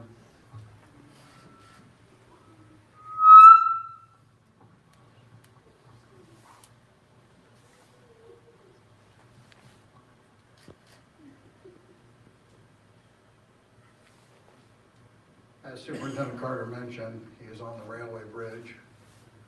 You have to take different steps to get to it. This information later this afternoon will be on the State Police website. For the community that's here, we have 100 copies of the news release.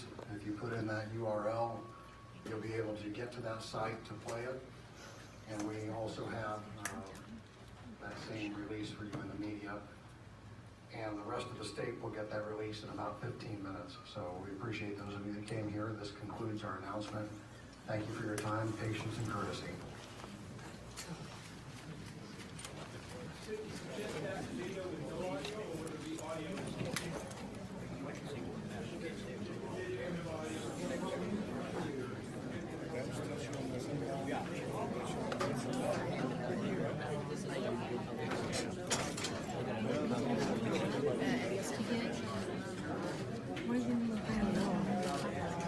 Just the script that, no, just the one that I sent you from before. We'll run the video for you, Deb. Good, yeah. You want the video? That would be helpful. I can't read this. I can. Did you plug in? I didn't dial it. This is, looks like the one deleted itself again. Well, no, but just part of it.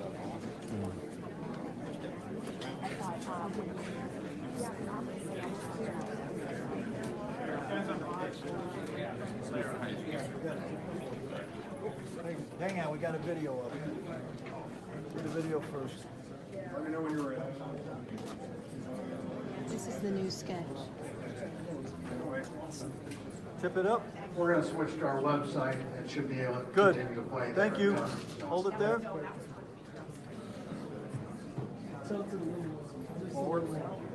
Thank you so much.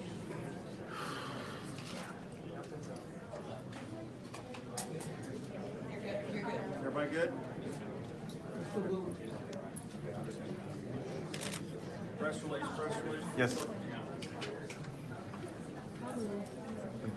Okay, the video now playing is from the State Police website. The website has been updated with the audio track. Those of you that have visited that site before, you'll be able to find it there. I hope and pray they're on for him.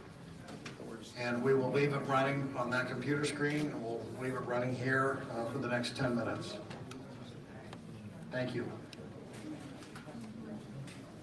Any media that doesn't have the release yet, raise your hand. Sergeant Slocum, Sergeant Loner will get it to you.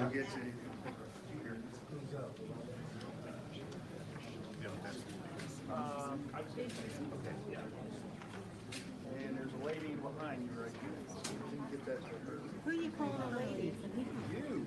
Are you Slocum? I am. I am Debbie from the comment. I know. Okay. Totally different, you know. Sure said, man. Good. Thank you. Tell me you have a release to one more.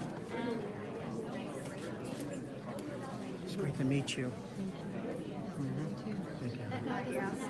One of the guys. I mean, it's like a younger guy. That's where they got this. I think this guy is the guy that was in the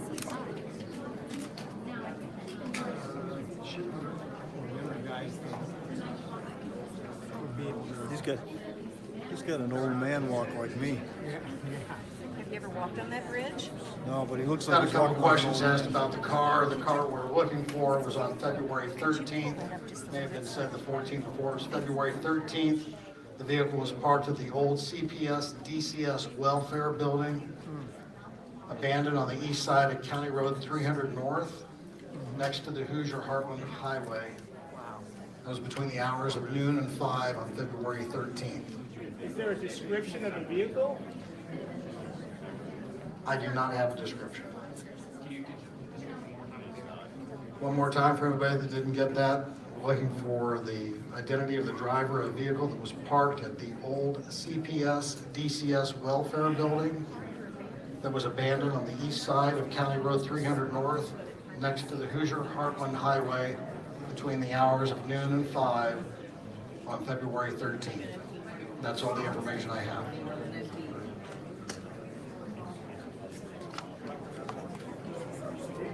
Okay, now I can do it. No, I can't do it. picture. I mean, that guy, is it between the ages of what, 20 and 40? 18 and 40. 18 and 40. 18 and 40. Right, thank you. The age that they think this guy And see, at the is, time, he look younger than what he actually is. There's an I appreciate it. He's either from Delphi or has been here, lived here. I'm from here. Just look at some of the high school yearbooks. I don't know. The same words. He Distinguishable. may not maybe have gone to the Delphi school system, I don't know. But I'm glad you're here. I've gone to the library. They don't want us bothering them right now, so we'll probably leave them alone. 78 to now. Yeah, I'm not gonna. What kind of names would he have? Probably a common name too. Jacob. I mean, who knows?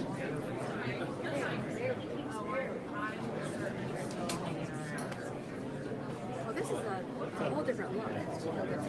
Yeah. But I don't think that kid, that guy, that guy, they don't look the same. They don't look like this. This is even more confusing. It's more confusing almost now. Did you hear anything different in that audio except for the interference? Yeah, no, it just sounded I mean, the other one. Yeah, there was some type of a preface there, but I don't know. I wonder if they would play the audio again. Something came before the words Yes, down the it hill, did, but the yes. down the hill part sounded Yeah. the same as what they released back in. My friend saw the white truck, and he's the one that told me about it because he drives by there. They didn't describe the car. What do you mean the white truck? Just now they never described the car. He said he had no description of the car. I'm just assuming it's the white truck that was there. Wow. Yeah, He but would. my friend We saw just it. asked him Okay. specifically, like 2 minutes ago, can you describe the vehicle? And he said we have no description. Or we. That maybe they don't want to lead people or whatever, but I do know there was a white truck there. In God believes maybe possibly. Wow. Big one. Yeah, big well. Let's try to get him on. I feel like they have an idea who it is because they were talking about the family finding Even James Lucas is where is he? He's standing back there. I think he left plus publicity, huh? Oh, I'm sure. Yeah. SKs love it.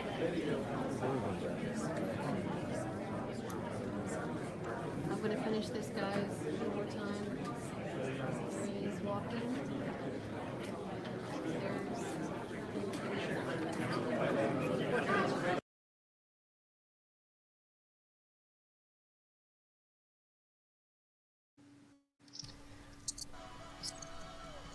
so I heard that it could just be rumor, but I heard that they did go and do a search warrant on Alan's house in 2018, and they took his silver truck. But that could just be rumor. I don't have anything to back that up.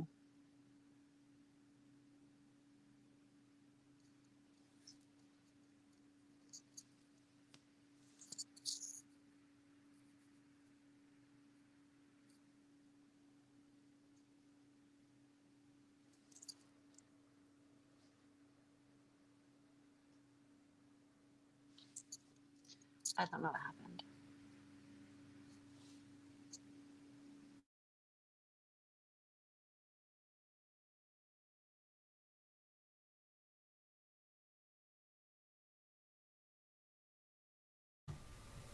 Sorry about that, misbehaved. I somehow activated some music and I couldn't hear anything you said. You couldn't hear anything I said? The screen No. is blank. The music started playing. It's one of the other tabs was open and then the music started playing, so I'm not sure. Oh, what I started happened there. yapping over it. Yeah. I always do that. I'm bad about that. I forgot what I said though. Oh, it was about how I had saw somewhere else that they did a search out of the Allen's house and they took his silver truck into like 2018. But I said I don't have anything to back it up. No. Where have you come across that? You know, it was on a, I don't know the channel. It was on one of the channels, Meow something. I could get the link okay. for it. Yeah. I have to grab the link, but I don't even know. Okay. It's one of the newer channels, but yeah, they had something on there that said, I'll see if I can find it. Yeah, sure. Do you want to invite anyone onto the panel? Yeah, sure. I don't know what you want to do. You tell me how you want it. See if I wants to come up. I have. Do you want me to drop the link? Yeah, sure. Go ahead. Do you want me to check out who they are first? Just in case. Sure. I don't know. Whatever you do. I'm new at this, so I'm letting you take the reins. That truck description was on Meow's channel. I don't know whose channel that is. Of which one? Ninja Warrior Assassin. The comments on screen. Yeah. Is that the Meow's the YouTube channel? Oh no, I don't know. Oh, sorry. Yeah. It's that one. The one he's talking about. Okay. Yeah, I'm sorry. Yeah. I was lost for a minute. I'm like, what the heck? I wasn't sure if you meant there's a website called Meow something. Oh no, it's the that's right. That's what it is. I don't know why I can't ever get that name right, but yeah. Yeah, Meow. I don't know how to say it. I'd love somebody to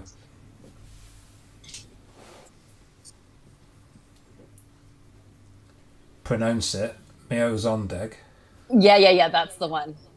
I did read what it meant, but it's not. I've not returned it. Yeah. So if anybody wants to come up, done some good videos.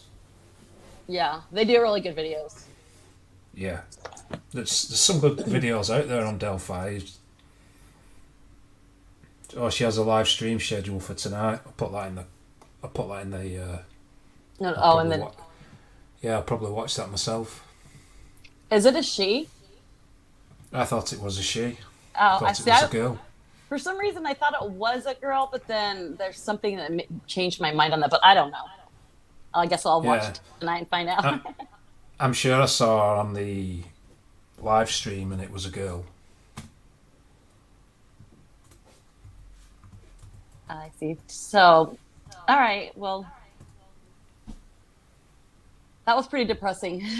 I mean, I know a lot of people were expecting a lot more information, and of course, we didn't get it. She has a live stream at 8. Let me just find it. Is that Eastern time? I was so confused about the time. He calls me and wakes me up today, and he's like, "We gotta go live in 10 minutes." I was just rolling out of bed, but I am so confused on the time still.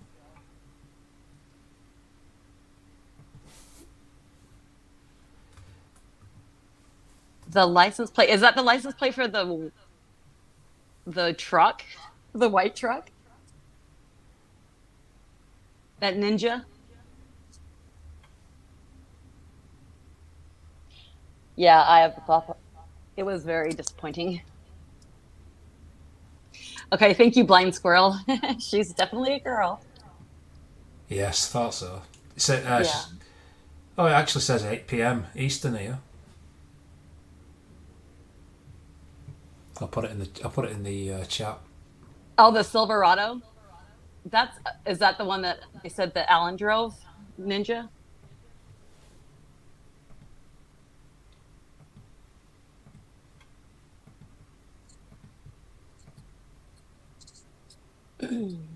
So if they wonder what his occupation was before the pharmacy stuff. Yeah, because he just barely became a pharmacist in 2018. So what was he doing before that? It's hard to find any information on him. He's very, I did see that the house that he lives in now was previously owned by the sheriff. You said that. Not that that means anything. Well, the sheriff, it went from the sheriff to one other owner and then to them. But not that that really means anything, but I did notice that's one thing I could find on him. When you say sheriff, you mean Tob? You know what? It just said the sheriff. When you look up like the previous owners and stuff, it said the sheriff. That's all it said. It was weird because it didn't say like his name. It just said the sheriff. Like the sheriff owned it. Interesting. Yeah, I'll see if I can find that link and show you. I thought it was weird too, because usually they have the names and in the.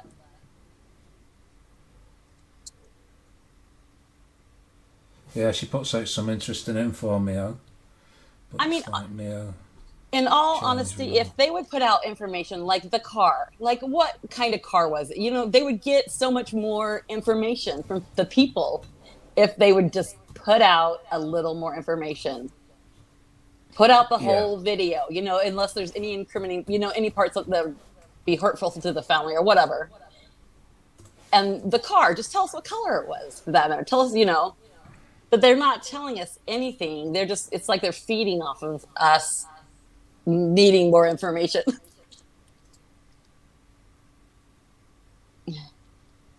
Yeah, her video, I'm trying to think of which one it was that where she did say it, or did she say it in the comments? Maybe. Either way. Somebody's put it. The truck VIN was in her last live stream. I wonder if she's local. She does come up with some interesting information. Oh yeah, absolutely. The only problem I have sometimes is the time difference, because a lot of these YouTubers kind of go live really late for UK time, so it's like 1 a.m, 2 a.m. Yeah. And I'm not a person who generally goes back to catch up on them. I like to see them live. Otherwise, I kind of forget about them.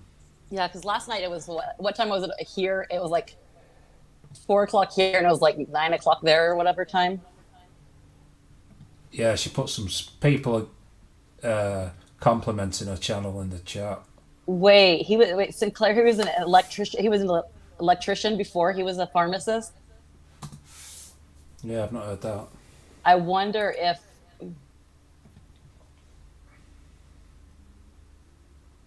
In Peru, if he lived in Peru, there's got to be somehow a connection with Keegan Kline. I mean, not saying that Keegan Kline, I think, did it, because I don't, but it's got to be that big. Like, everything goes to that Dropbox. It's got to be something to do with that. You know what I mean? There has to be a connection somehow. Yeah, McClellan wouldn't cover the Klines, did he? He wasn't. He wasn't having any of it. Yeah, they're probably like, oh, yeah, we wasted so much time on the Klines. I don't know. It's weird. I mean, I just like sometimes, I mean, I don't know. They could have tried to pawn this off on Keegan. It would have been easy for them. But for them to pull some random out like Alan, it's not as easy for them to pin it on him. You know what I mean? But it seems like they're always just trying to, like, Ron Logan, trying to pin it on somebody.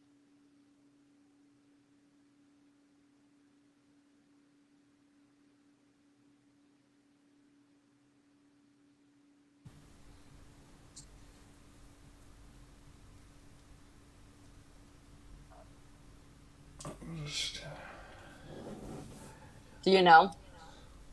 I'm just reading the comments. Oh, that's the silver truck you're talking about. You're right, Ninja. There was on the scanner that silver truck, and I did always take notice to that, and I didn't even piece that together, but you're right. They totally do say the license plate number and everything. That's interesting.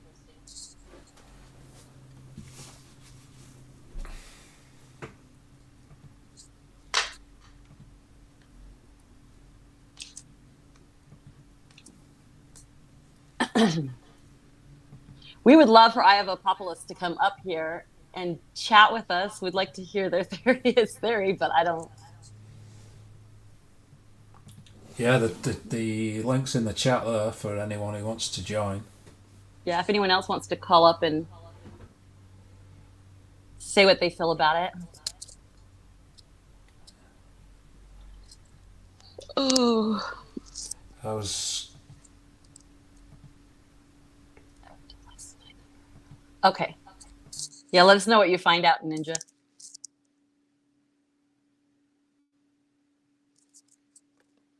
Is this your first live stream, this? This is actually my second. My first one accidentally got deleted. Is what happened. It's my second. After I got 1,000 subs, I went live, and then yeah, it was good, and then it was gone. I don't know if you caught the beginning of the live stream because I went early a little bit. I went live a little bit early. Yeah.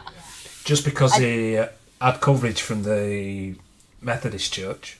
Yeah, I didn't catch the very first part of it. It is being streamed to Twitter and Facebook as well, so just so you know that. Oh, okay, because I came in late for I could only stream to 3 platforms, so we decided on your YouTube, my Facebook, and my Twitter. Twitter.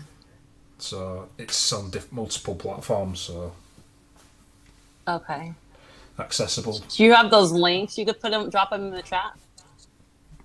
Yeah. If you want to. Yeah, I'll find them. I just wanted to find Richard Allen's arrest.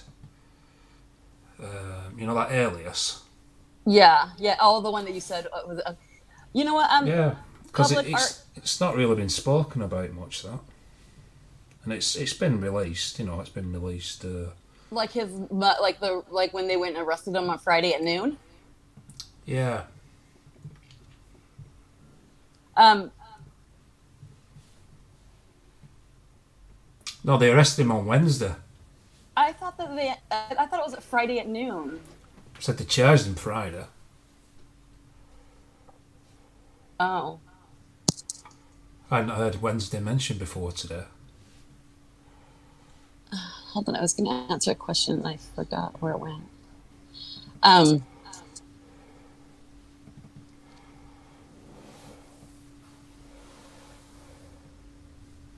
on a second. I'm looking for a question. I don't know where it went. My opinion on this, my theory on this is, I have a couple different ones. If they're saying that Allen was involved in this and he was a pharmacy guy, I kind of think maybe what if he was somehow in connection or of helping just getting them get supplies that they needed. You know, like how you use Sudafed or whatever to make meth, I think is what I've heard. And you have to buy Sudafed from over the counter, but through the pharmacy, things like that, you know, or something he might have more available to his hands than others. I don't know if there's a connection that way. But I still question about Keegan if he was catfishing this guy's daughter. Since Keegan seemed to be catfishing everybody in Indiana, I wonder if somehow they get connected that way. I don't know. This guy kind of throws a lot of stuff off, but I still think that there's more to the family knowing something. It just, to me, is so simple to put out the facts and the truth, and then when you change stuff or have stuff removed off the internet, it's because you're hiding something. You know, you could correct something that you say that's wrong. Oh, I'm sorry, I misunderstood this, or I didn't understand this properly, and so I'm going to correct it. But you leave what you did wrong up, kind of, so people can see how it unfolds. But they don't. They remove it and act like we didn't never see it when we did, and that makes me suspicious. I didn't say they're guilty. It just makes me suspicious. Do you understand what I'm saying? Yeah, they just haven't covered the Keegan Klein angle today, have they? Yeah. I mean, and how everything unfolded. I heard that when they were searching the river, they also went to Keegan Klein's grandparents' house and dug up their fire pit. Did you hear that? But everything was... No. I heard that on like something TV, that what's that, Crime TV or Court TV. Yes, he said it on there. He said that they were, during the time when they were searching the river, they went to Keegan's grandparents' house. And I know that his grandpa, it must be not his dad's parents, because I know his dad's dad died. And his dad, both his grandparents from his dad's side, I think, passed away since Keegan's been in jail.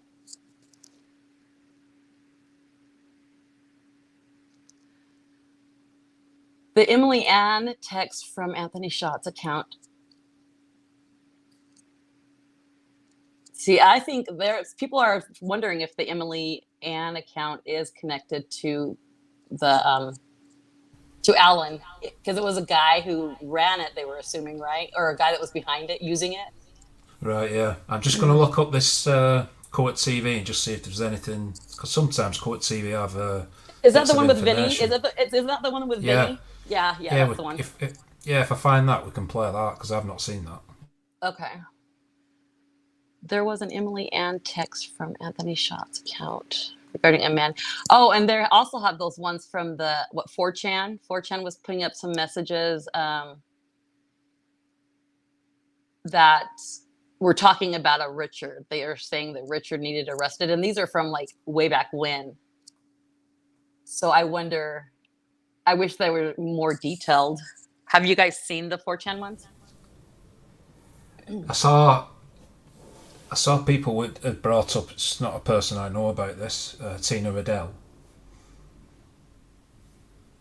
About the messages that they were talking about Richard, the 4chan ones, those ones? I just heard the name Tina Riddell and said about. Yeah, that's what. Oh yeah. That's what. So yeah, that's what you're saying is that Tina Riddell, someone was saying somehow was connected in that, and so I started looking last night. Did you know that her daughter, the one who was hanging out with Ellis, her name is Megan Allen. So I'm like thinking, did this guy have a child with somebody else? Maybe who is Megan Allen's father? Do you know who I'm talking about? Like in the beginning, and it was like that whole Greeno's crew and all those guys, and they hung out, and there's that Ellis, and he got arrested, and he had that girl that they said got assaulted at the bridge the night before at a party, and her mom went out and put all those messages out saying how her daughter was all torn up when she got home and stuff. That her daughter's last name is Allen. Right, interesting. Mm-hmm. Do you guys remember that? The whole talk, it was the whole Kokomo crew. I think Sinclair Reed's just dropped a comment there that you might understand better than what I do. You're asking about 4chan. Oh, alert and then yeah. Oh wait. Someone put a video out. This has the 4chan, the text messages on there that say, I'm trying to think of, I have them. Actually, I'll send them to you.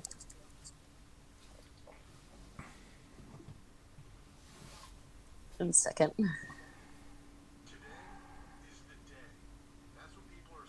Oops.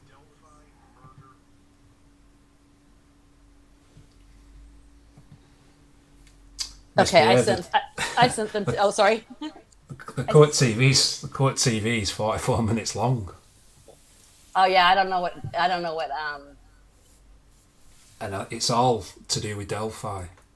Yeah, I don't know what minute marker it was when he said it, but it wasn't like far in because I didn't watch the whole thing. But I sent you the link to that 4chan, those messages on Messenger. Okay.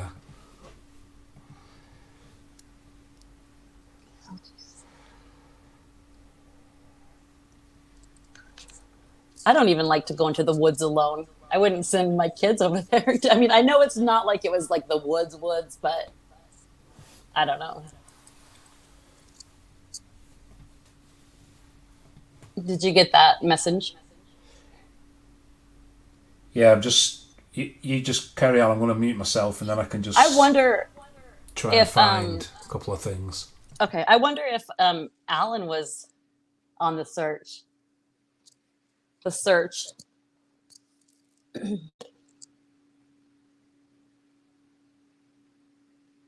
I think I'm behind on here.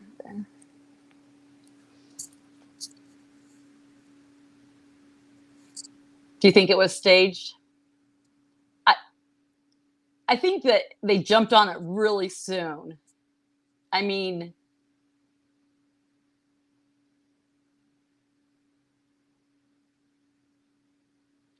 it's hard for me to think that law enforcement and the people in the community and the criminals can all come together and just keep their mouths shut, though. That's what I mean, I know that sometimes if you're threatened or whatever, but there's got to be one person that would, come out and just say, you'd think. I just don't see how how everyone would be able to keep their mouth shut. That's the only reason I have a hard time thinking. I mean, but then again, the whole community has kept their mouth shut this long about any part of this case, so I guess it's possible. I just know it'd be hard for me.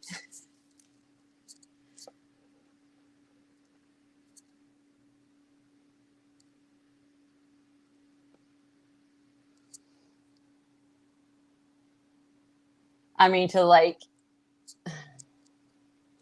you think you think it's like law enforcement and the pedo ring or a drug ring, or like, what does it have to be so bad that you would cover 2 children's murders? You know what I mean?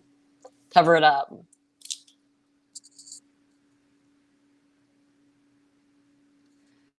You know what's so funny about the dogs, and I was just working on a video on that, is if you listen to the search party, the guy, whoever the guy is, what was his name? Anyways, he kept saying, "Oh, stay there. Don't let anybody on the tracks because I've got the dogs coming. The dogs are on the way. The dog's this, the dog's that." And then all of a sudden he's like, "Well, I'm just waiting to hear back from the sheriff in the other county to see if the dogs are on their way." It's like they were steering people away from this area when they hadn't even found the bodies. So how did they know exactly what area to stay clear of? And was the dogs just to buy time to maybe even put the bodies back there, if that be the case? Like, why, and then there's the guy that was walking the bridge, kind of not letting people go through. And they said that they didn't not let people go through, but I've seen on 2 different occasions, people say they told us not to go over there. So I personally don't think they ever even called dogs in. Because there was even a person in the community that said they had dogs that could have done.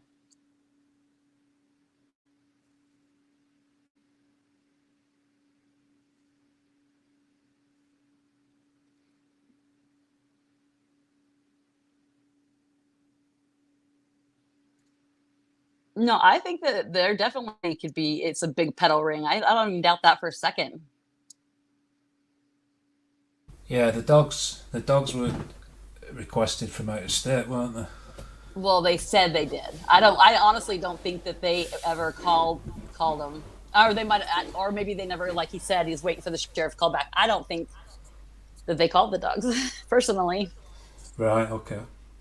Are you wanting me to play the 4chan? Did you see those messages? If you want to, yeah. I haven't seen, so I'll play them. They let KK troll the chip. They did. Or they let him clean up whatever crap he put out there. He had 3 years to, clean up stuff. So,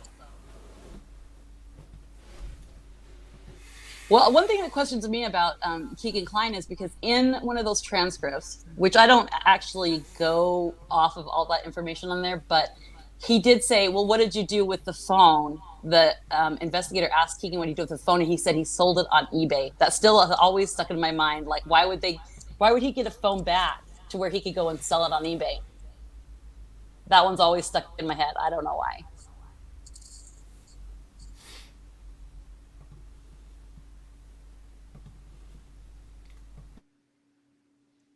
Ready to play.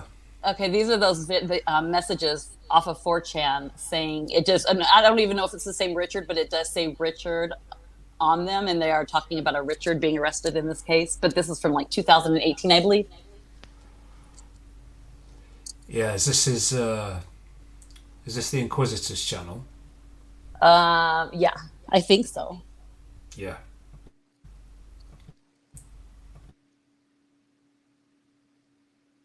He puts out some good information too.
I'm trying to find that link. Oh, you dropped it already.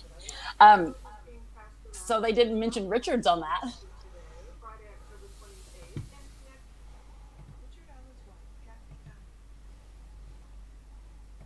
Say that again. I said, see how they mentioned the Richard? It doesn't actually say Richard Allen, but. No, it's saying somebody had floated on the bridge. Is that right? Well, I kind of missed it just now. I was in chat. I didn't even see the video go by. Is that the one that said it mentioned Richard a couple times in the one that one? Did you guys see it? It's tricky. No, it's tricky because when I'm playing it back as well, I'm trying to make sure I find the links and stuff so that people get the credit for their work. Right. And it's not always at the tip of your hands because you have to swap screens. You know what I mean? You have to jump around. Yeah. So I kind of missed it myself. I'll have to go back and watch that one. Okay, I do know that they did mention Richard in there because they said, when is Richard going to get arrested? Ninja's found the VIN plate to that other Silverado. Yeah, I don't know if somebody can run that. I mean, I don't have the. They do say it very clearly. They say it in that video too, and they don't say that it's not from somewhere else. They do say, that's the car. I always thought it was in the beginning, but I don't know. Knew it was handicapped, and if it was handicapped, I mean, bridge guy does have sort of a limp if that be the case. But so if say like if you think that the video is set up, do you think that they just picked a random guy, or do you think that it's all photoshopped? Well, the bridge, the bridge photo. The video. I personally don't. I don't. I don't see that. Because the picture of the bridge was so clear that the video being not clear is kind of, I don't know.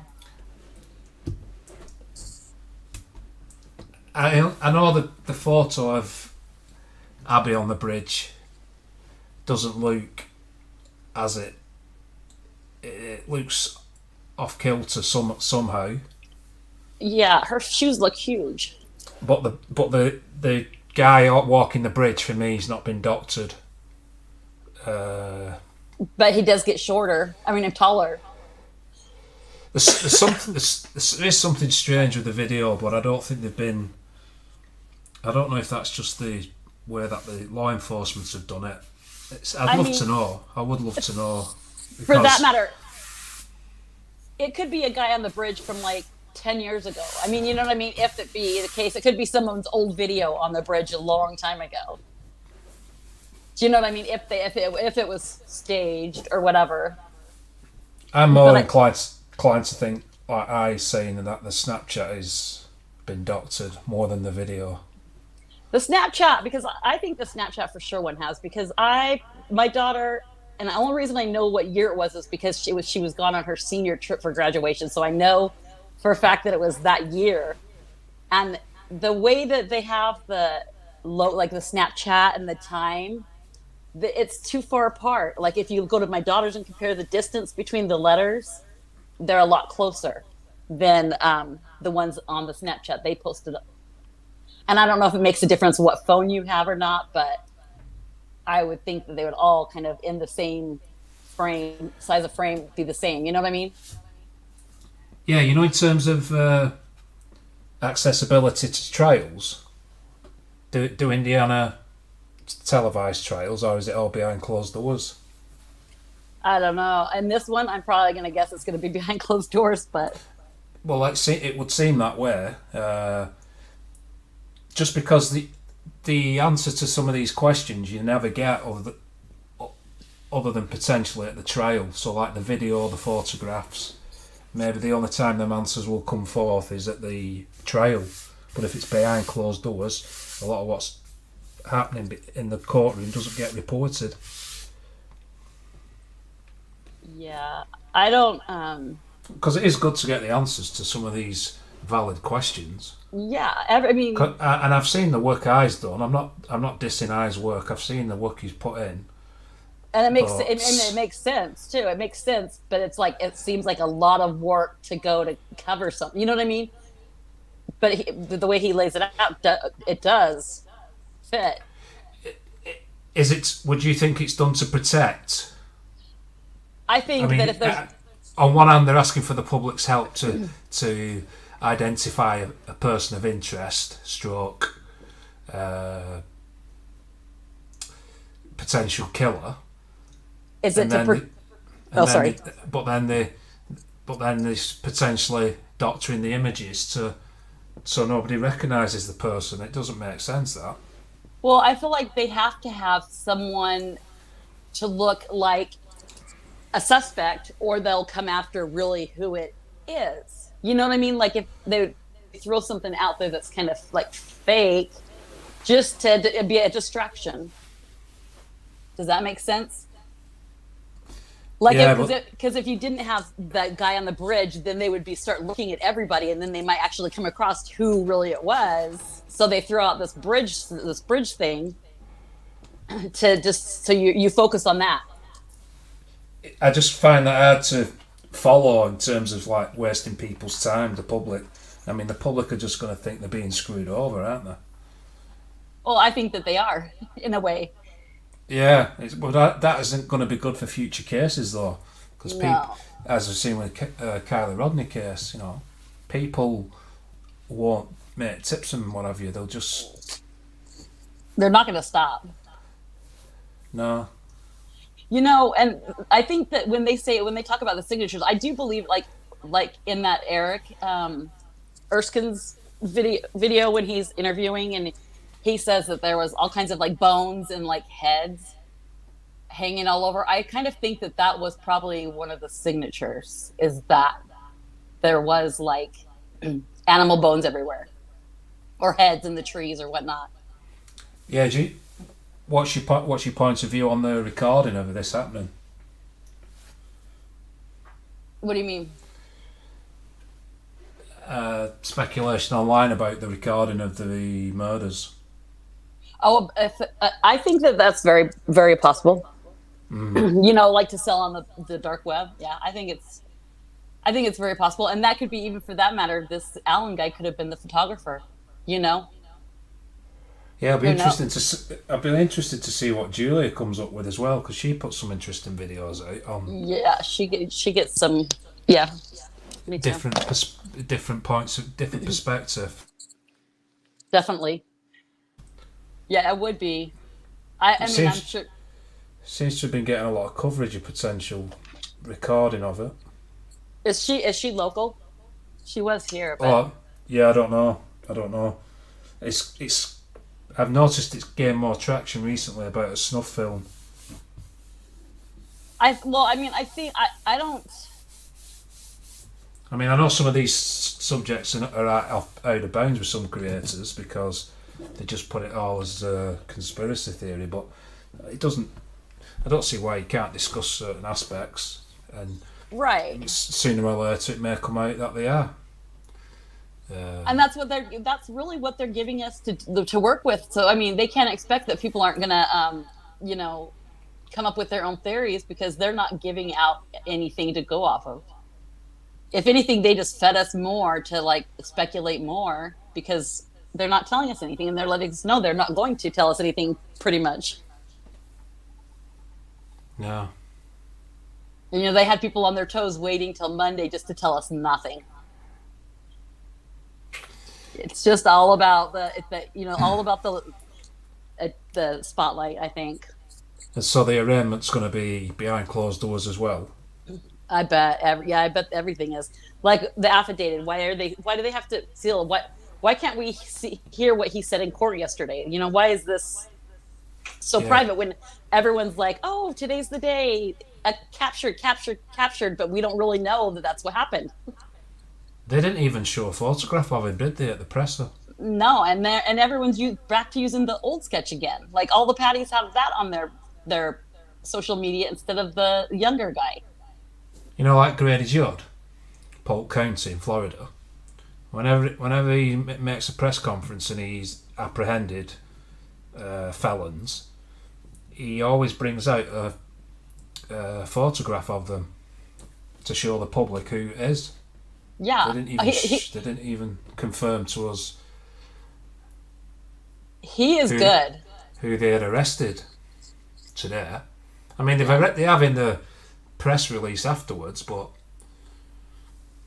that guy from Florida, he's good. He'll expose them. He doesn't save nothing. He likes to expose them. he just says it as it is, doesn't he? He just shows who's been arrested, what they look like, what the charges are.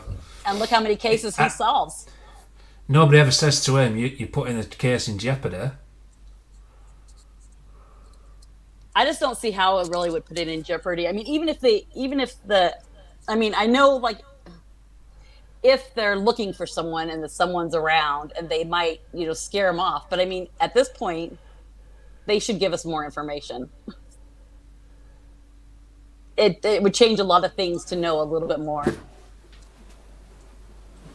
You think a guy that's 5'4" can go, and get these two girls without, Libby would have been so much bigger than him, Yeah, we're still many pieces to the puzzle missing, aren't we?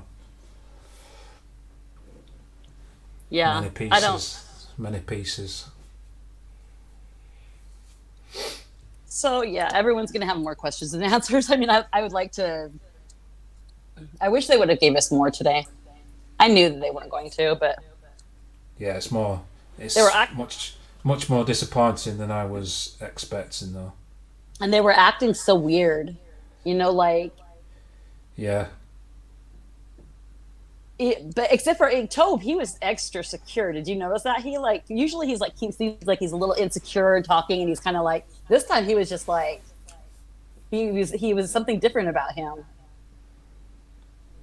Yeah. Did you notice that or no? Yeah, I don't disrespect either of them. I know I'm not close because I'm across the Atlantic Ocean, but the scrutiny they've been under has been massive. But to me, to drag everybody to there for that presser today was like overkill. Yeah, because people came from everywhere. It wasn't just locals. People came from Yeah, TV stations from all around America, I imagine. Yeah, and it's not like you have time. It's like you got to get up and go. For what? And isn't it the prosecutor that makes the decision whether there's a presser or not, right? I think it was a combined. When they say about these multi-agency working together. Yeah, I think that. And he looks like he's been under some stress too. I don't know. I can't. You age in 5 or 6 years, but he seems like he's been under some pressure. Yeah. Oh yeah, there must be, and especially with it being a local person now. But if it's, they have to have had. Everybody, they know everybody knows everybody in that town, so it just makes me wonder how the Patties and if they knew each other, or if they were just in passing by, or just what I mean. Mm. He looks a bit psycho on that mugshot of his. I wonder if his wife is she's probably gone away for a while, maybe. I don't know. I heard that someone went down to there and they tried talking to the neighbors, and the neighbors put up all kinds of signs: no interviews, no press, no one would talk. Yeah. Stay out of our yard kind of a thing. So I wonder what the neighbors think. I heard they were all shocked, actually, about saying, about him. Yeah, it'd be interesting to see what the chat thinks about people in the chat. Do you think there's more arrests? If you're thinking there's more arrests to be made, would you put a 1 in the chat? And if you think it's done and dusted, would you put a 2 in the chat? Just to get an idea what people are saying. And then I think, unless you want to carry on and cover anything else, Misbehave, we may call it a wrap. We've been live for 3.5 hours. Yeah, for sure. You got ones coming. I wonder what his daughter is going through right now. I mean, I wonder, if she's gonna ever talk, or if she ever suspected anything about her father. She would be a good one to get hold of, Yeah, I did watch the BTK interview with his daughter, and she was completely unaware of it. Yeah, everyone says that's one, except for one, unless it's a cover-up, which that's interesting. I think that definitely one, because even if it's a cover-up, I still think that there could be more, but not more. I don't think it's over yet. I don't think it's over. I think it's far from over. I think I think it's still just the same. They just got one other guy, but who knows what will happen with that.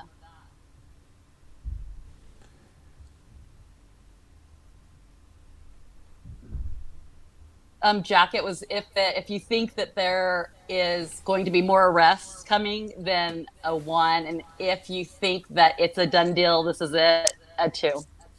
That was the question. Nothing more to see. Yeah. And they had to have known coming out here and doing this presser that it was going to put everybody up on fire. You know what I mean? They know that everybody's going to run with this now and go like, what the heck? Yeah, they didn't really go out of the way to close down any further possible speculation. Doug Carter just left it open-ended, didn't he? As if to say, well, we're not in the business of speculating, but anyone and everyone else can. I thought, well, doesn't seem the purpose of the press conference to continue the speculation. I mean, maybe now that people won't be doing side-by-sides, but we're still going to be going, you know what I mean? And he didn't take any pressure off the family either. He didn't, No, still open investigation, but. Yep. So I wonder if in all reality, if it was his wife that turned him in, I wonder when it is that she became aware of this, or if she wasn't really the one who did it. You know what I mean? Or if she was just scared of him and didn't know what to do. But she just seemed like she loved him. She just seemed like she was just always ranting about him, like with her videos and stuff. So I don't know. That just throws me off. Yeah, it's interesting to know if there were any signs of him possibly carrying out another murder, basically. Yeah. And that kind of opens up things too. If people sit there and say, the 2 girls that were murdered a couple years before that, the Tinsdale girls, it kind of makes you wonder. It kind of opens up doors for that again. If it's just this random guy versus, you know what I mean? Yeah, Ninja's asking about his wife. That's just a rumor, that. Yeah, it's just a rumor. We don't have anything to back that up. It's just that I've heard it and he's heard it, but it's not anything that's been confirmed for sure. Yeah, but they have, it's very plausible because they're not just plucked it out of thin air. Yeah, because he just kind of came out of nowhere. It's like, it seems like it would have to have been someone close to him, maybe. Or maybe not, because I don't know. It's hard to say. No, I think it's very plausible that it's a family member. But it's not from the sketch, obviously, because they would sit there in front of the like that picture of them at the bar, and he's sitting there, and the sketch is right behind him. Yeah, he probably changed. If you notice, like when she videos him and stuff, he gets real he doesn't like to be on it. I don't think he wears his hat down and looks down, or he kind of dances away from the camera. And he got when she snuck up on him, he kind of was irritated about that. It's not like he wants to be on camera, I think, as much as she puts him on there. Does that make sense? Yeah, no, it does. But he has been hiding in plain sight. But it's still not the the shock factor of when they kept telling us that everyone would be shocked when it's announced. I don't feel that way about this guy. No. And you know what I heard about him is I heard because his if you want, his standing in the community isn't in the way that they've tried to portray that it could be somebody more powerful, different innuendo that Doug Carter's used. So like that's the mayor or the prosecutor. Yeah, so that's just not that just doesn't fit with this guy either, does it? Right, the twist. I heard that, and I actually saw this on, it's a crimes channel, but she said that the Patties actually took the pictures to the CVS for the funeral to get the pictures for Libby, and that he was the one who checked them out and he let them take them for free. Right, okay. Yeah. A little bit of it. Yeah. Yeah, I don't think he acted. If it's him, I don't think he acted alone for sure. I think definitely not. I mean, if it was some creeper dude that's random, but if it's Ellen, no, I don't think he acted alone. What do you think on that? I don't think that he's like a serial killer though, which is weird. Yeah, I just wondered if he was potentially showing signs of doing something. But then I don't even know the guy, so. I just wondered if his family maybe found out some information and then they've kind of thought he's possibly going to commit another something else. Yeah. Well, I know. guess it's time to go do some digging. Oh, I'm sure people will be digging now. Yeah, it looks like I'm going to be doing some digging. But thanks for inviting me onto the stream. I appreciate that because I've not done many lives myself. I tend to just go live and do the live press conferences. Don't do any analysis or overview. Make videos and then just kind of stay behind the scenes really because I do like digging into stuff behind the scenes. Beach Bum's asking us to do a follow-up stream. Oh. Wait. Beach Bum's a subscriber from my channel. Oh, is he? Or she? I don't know. Yeah, she. She. Sorry. Yeah, sorry. Yeah. Beach Bum's asking for a follow-up stream. So there you go. I'll put that on the channel. It made me laugh. Follow-up stream. Is that like one later, or is that like one right after? I know. Yeah, we're not finished. I'm such an amateur. We've not finished this one yet. Yeah. Can you understand me, Beach Bum? I always wonder if you can understand my accent. You're hard to understand. I am English though, because a lot of people mistake me for being Irish, which... Would I call you an Aussie? Irish is a lot more difficult to understand, so... But yeah, I've followed these cases. I've not just jumped on the bandwagon of following true crime cases. I've been interested in it. For the first case I've been interested... The oldest case, really, is... Little girl, the little blonde girl. John Benet Ramsey. Yeah. And then it kind of went on to Madeleine McCann from England, who went missing in Portugal, or allegedly went missing in Portugal. And then it's like branched out to Delphi, and then Heidi Broussard, Gannon Stoke, Susan Morphew. So you've done a lot of them. Yeah, I've got more into covering them, but there's so many missing people, isn't there? Yeah. Oh my gosh, there's so many. Yeah, I've done a little bit of the Vallow case, and then this one is pretty much my main one. I jumped in on the other ones, but not very many. But I just started like on Delphi. I used to be so scared of true crime. I used to hate to watch anything true crime. I was always so scared of it. But that's changed. you've put some good video, thought-provoking videos out. You know. Yeah, I like to thought provoke. That's all you can do. That's all you can do.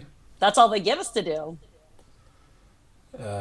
Whether people want to come up with something different or what they perceive as better, then they're free to do that as well. Yeah. Once the Valor case the arrests were made, I've not followed it too closely because they're just, they're just sickos, really. I've not really wanted to know too much detail on that case. On which one are you talking about again?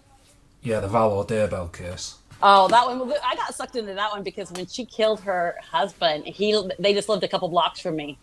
And so that's how I jumped into that one. But then it got just too much. And then once they kind of not solve it, but once it's not as exciting for me anymore to dig into, you know. But if it comes here for any part of the trial, I'll definitely be there. Yeah, it's a very complicated, complex, with all the motions and hearings. They seem to take forever to get to trial, don't they? Yeah, there's probably so many players in that one. You know what I mean? Yeah, it is hard to follow up with all the law aspects of the cases as well.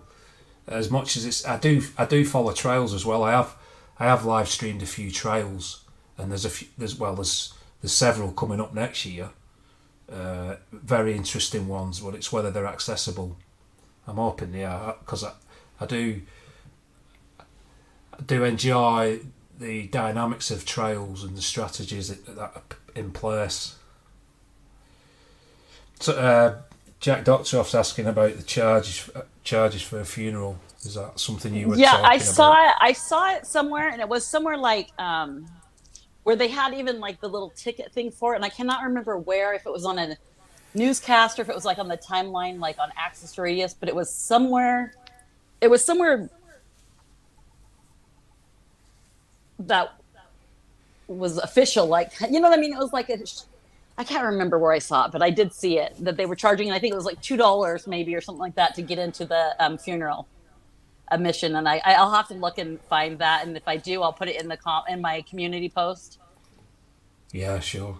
Yeah, and I'm so bad about that, and I really should start focusing more on linking where I find my information. But I always just have so much, and it's like sometimes I go back to stuff from way back when, and I don't even know like why I screenshotted something, like the picture I have of Alan. It's like I don't know why I screenshotted this picture, but I wish I knew so bad. But I should save the links with my screenshots, is what I mean. Yeah, Marie's just asking, have I followed a case over here in the UK? It's about.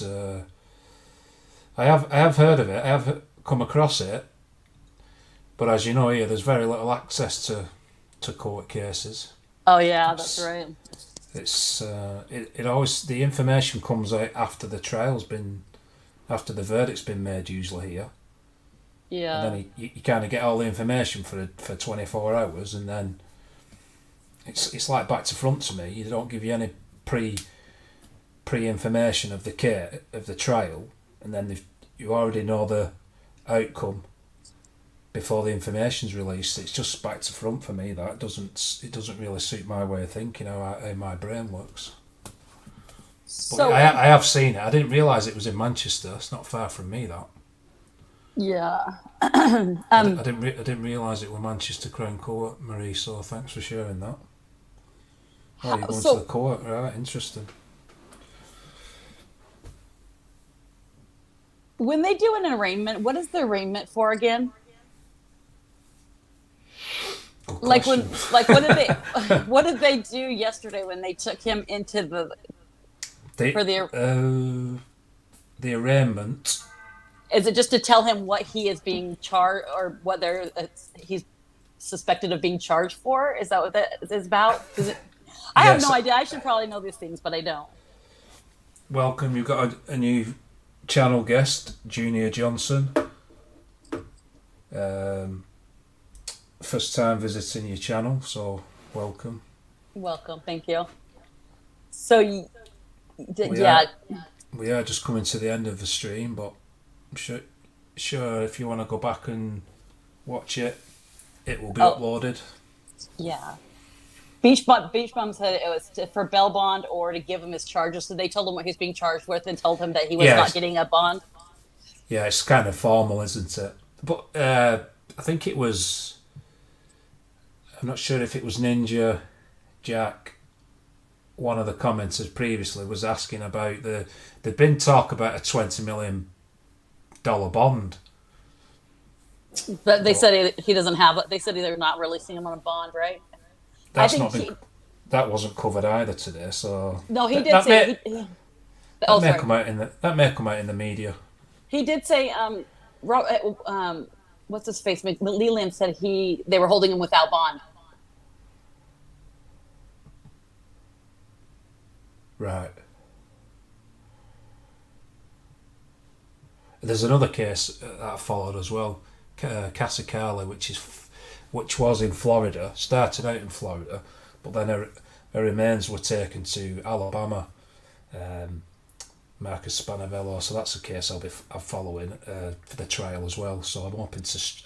I'm not sure of the accessibility of that now. If in Florida, it probably would have been accessible to stream, but now it's moved to Alabama. I don't think it'll be accessible. Was that the guy in her complex, the guy that was working there? Was that the guy who, or did they know? No, it was her ex-boyfriend. Shut up, it was? It was a Florida case, ex-boyfriend, and Cassie went to drop off her daughter or pick her daughter up with him at a pickup point, and that's when they're saying he murdered her. I was thinking of a different case. Never mind. Are you thinking Heidi Plank? No. Yeah, Navry Beach, Florida. Yeah, there was that other girl that went missing from Florida too. She was a younger girl, and I don't ever know what happened with that case. But I was thinking it was her, but it's not. I'm not sure. I'm not sure, but they can. Yeah, because didn't they? Yeah. See, that's the thing is like we don't even know. Like, is it when they? It's not when they plead. No, they don't plead. Then they just. I don't know. I would like to know what went on yesterday in that arraignment, though. Yeah, and the seal and everything, aren't they? Everything's being sealed. I mean, they have to know that that's going to put people out. You know, they want people to not speculate and do this. And, you know, it kind of bothered me. He's like, don't get mad at us for our silence. It sounds a little bit like the Rodney mother saying, you know. Yeah, the media will get the information. And the people online will get certain elements of information. Certain aspects will come out.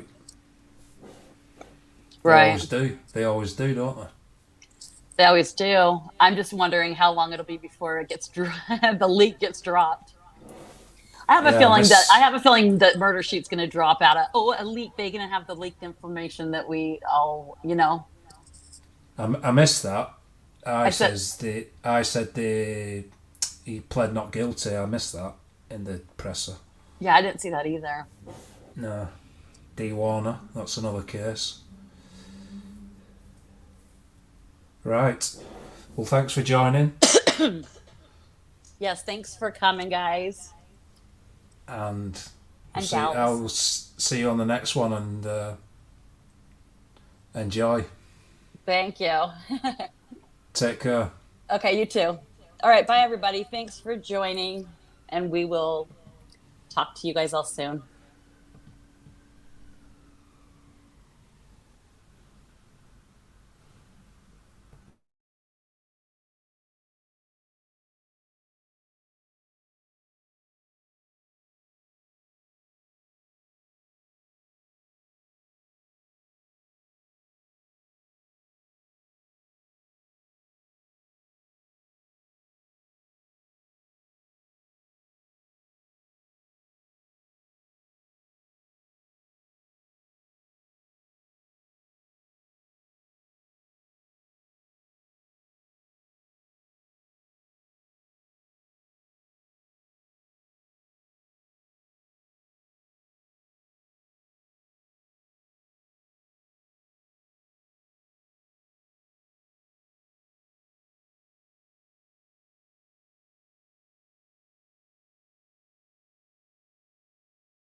to sit at the feet of the one who is mercy.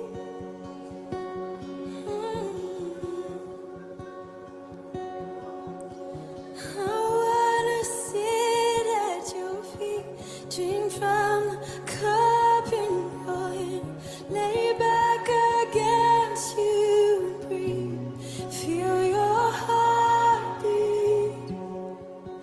This love is so deep, it's more than I can stand. I'm out in your peace, it's overwhelming. Ooh, oh, it's overwhelming. The more I seek you, the more I seek you,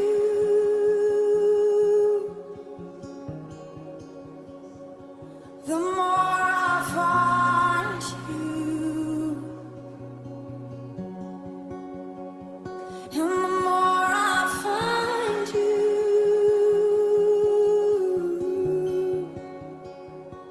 the more I love you. I wanna sit at your feet, drink from the cup in your hand, lay back against you and breathe, feel your heartbeat. And this love is so deep, it's more than I can stand. And I'm out in your peace, it's overwhelming.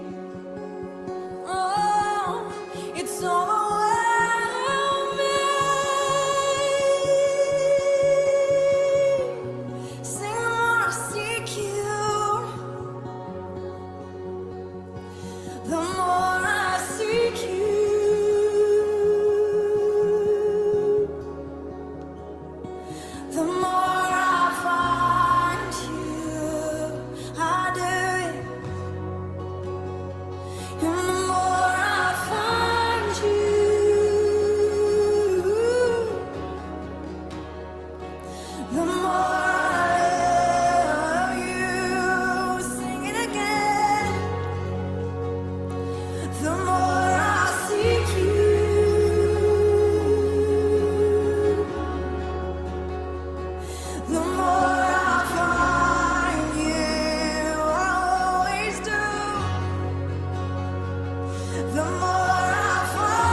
It's all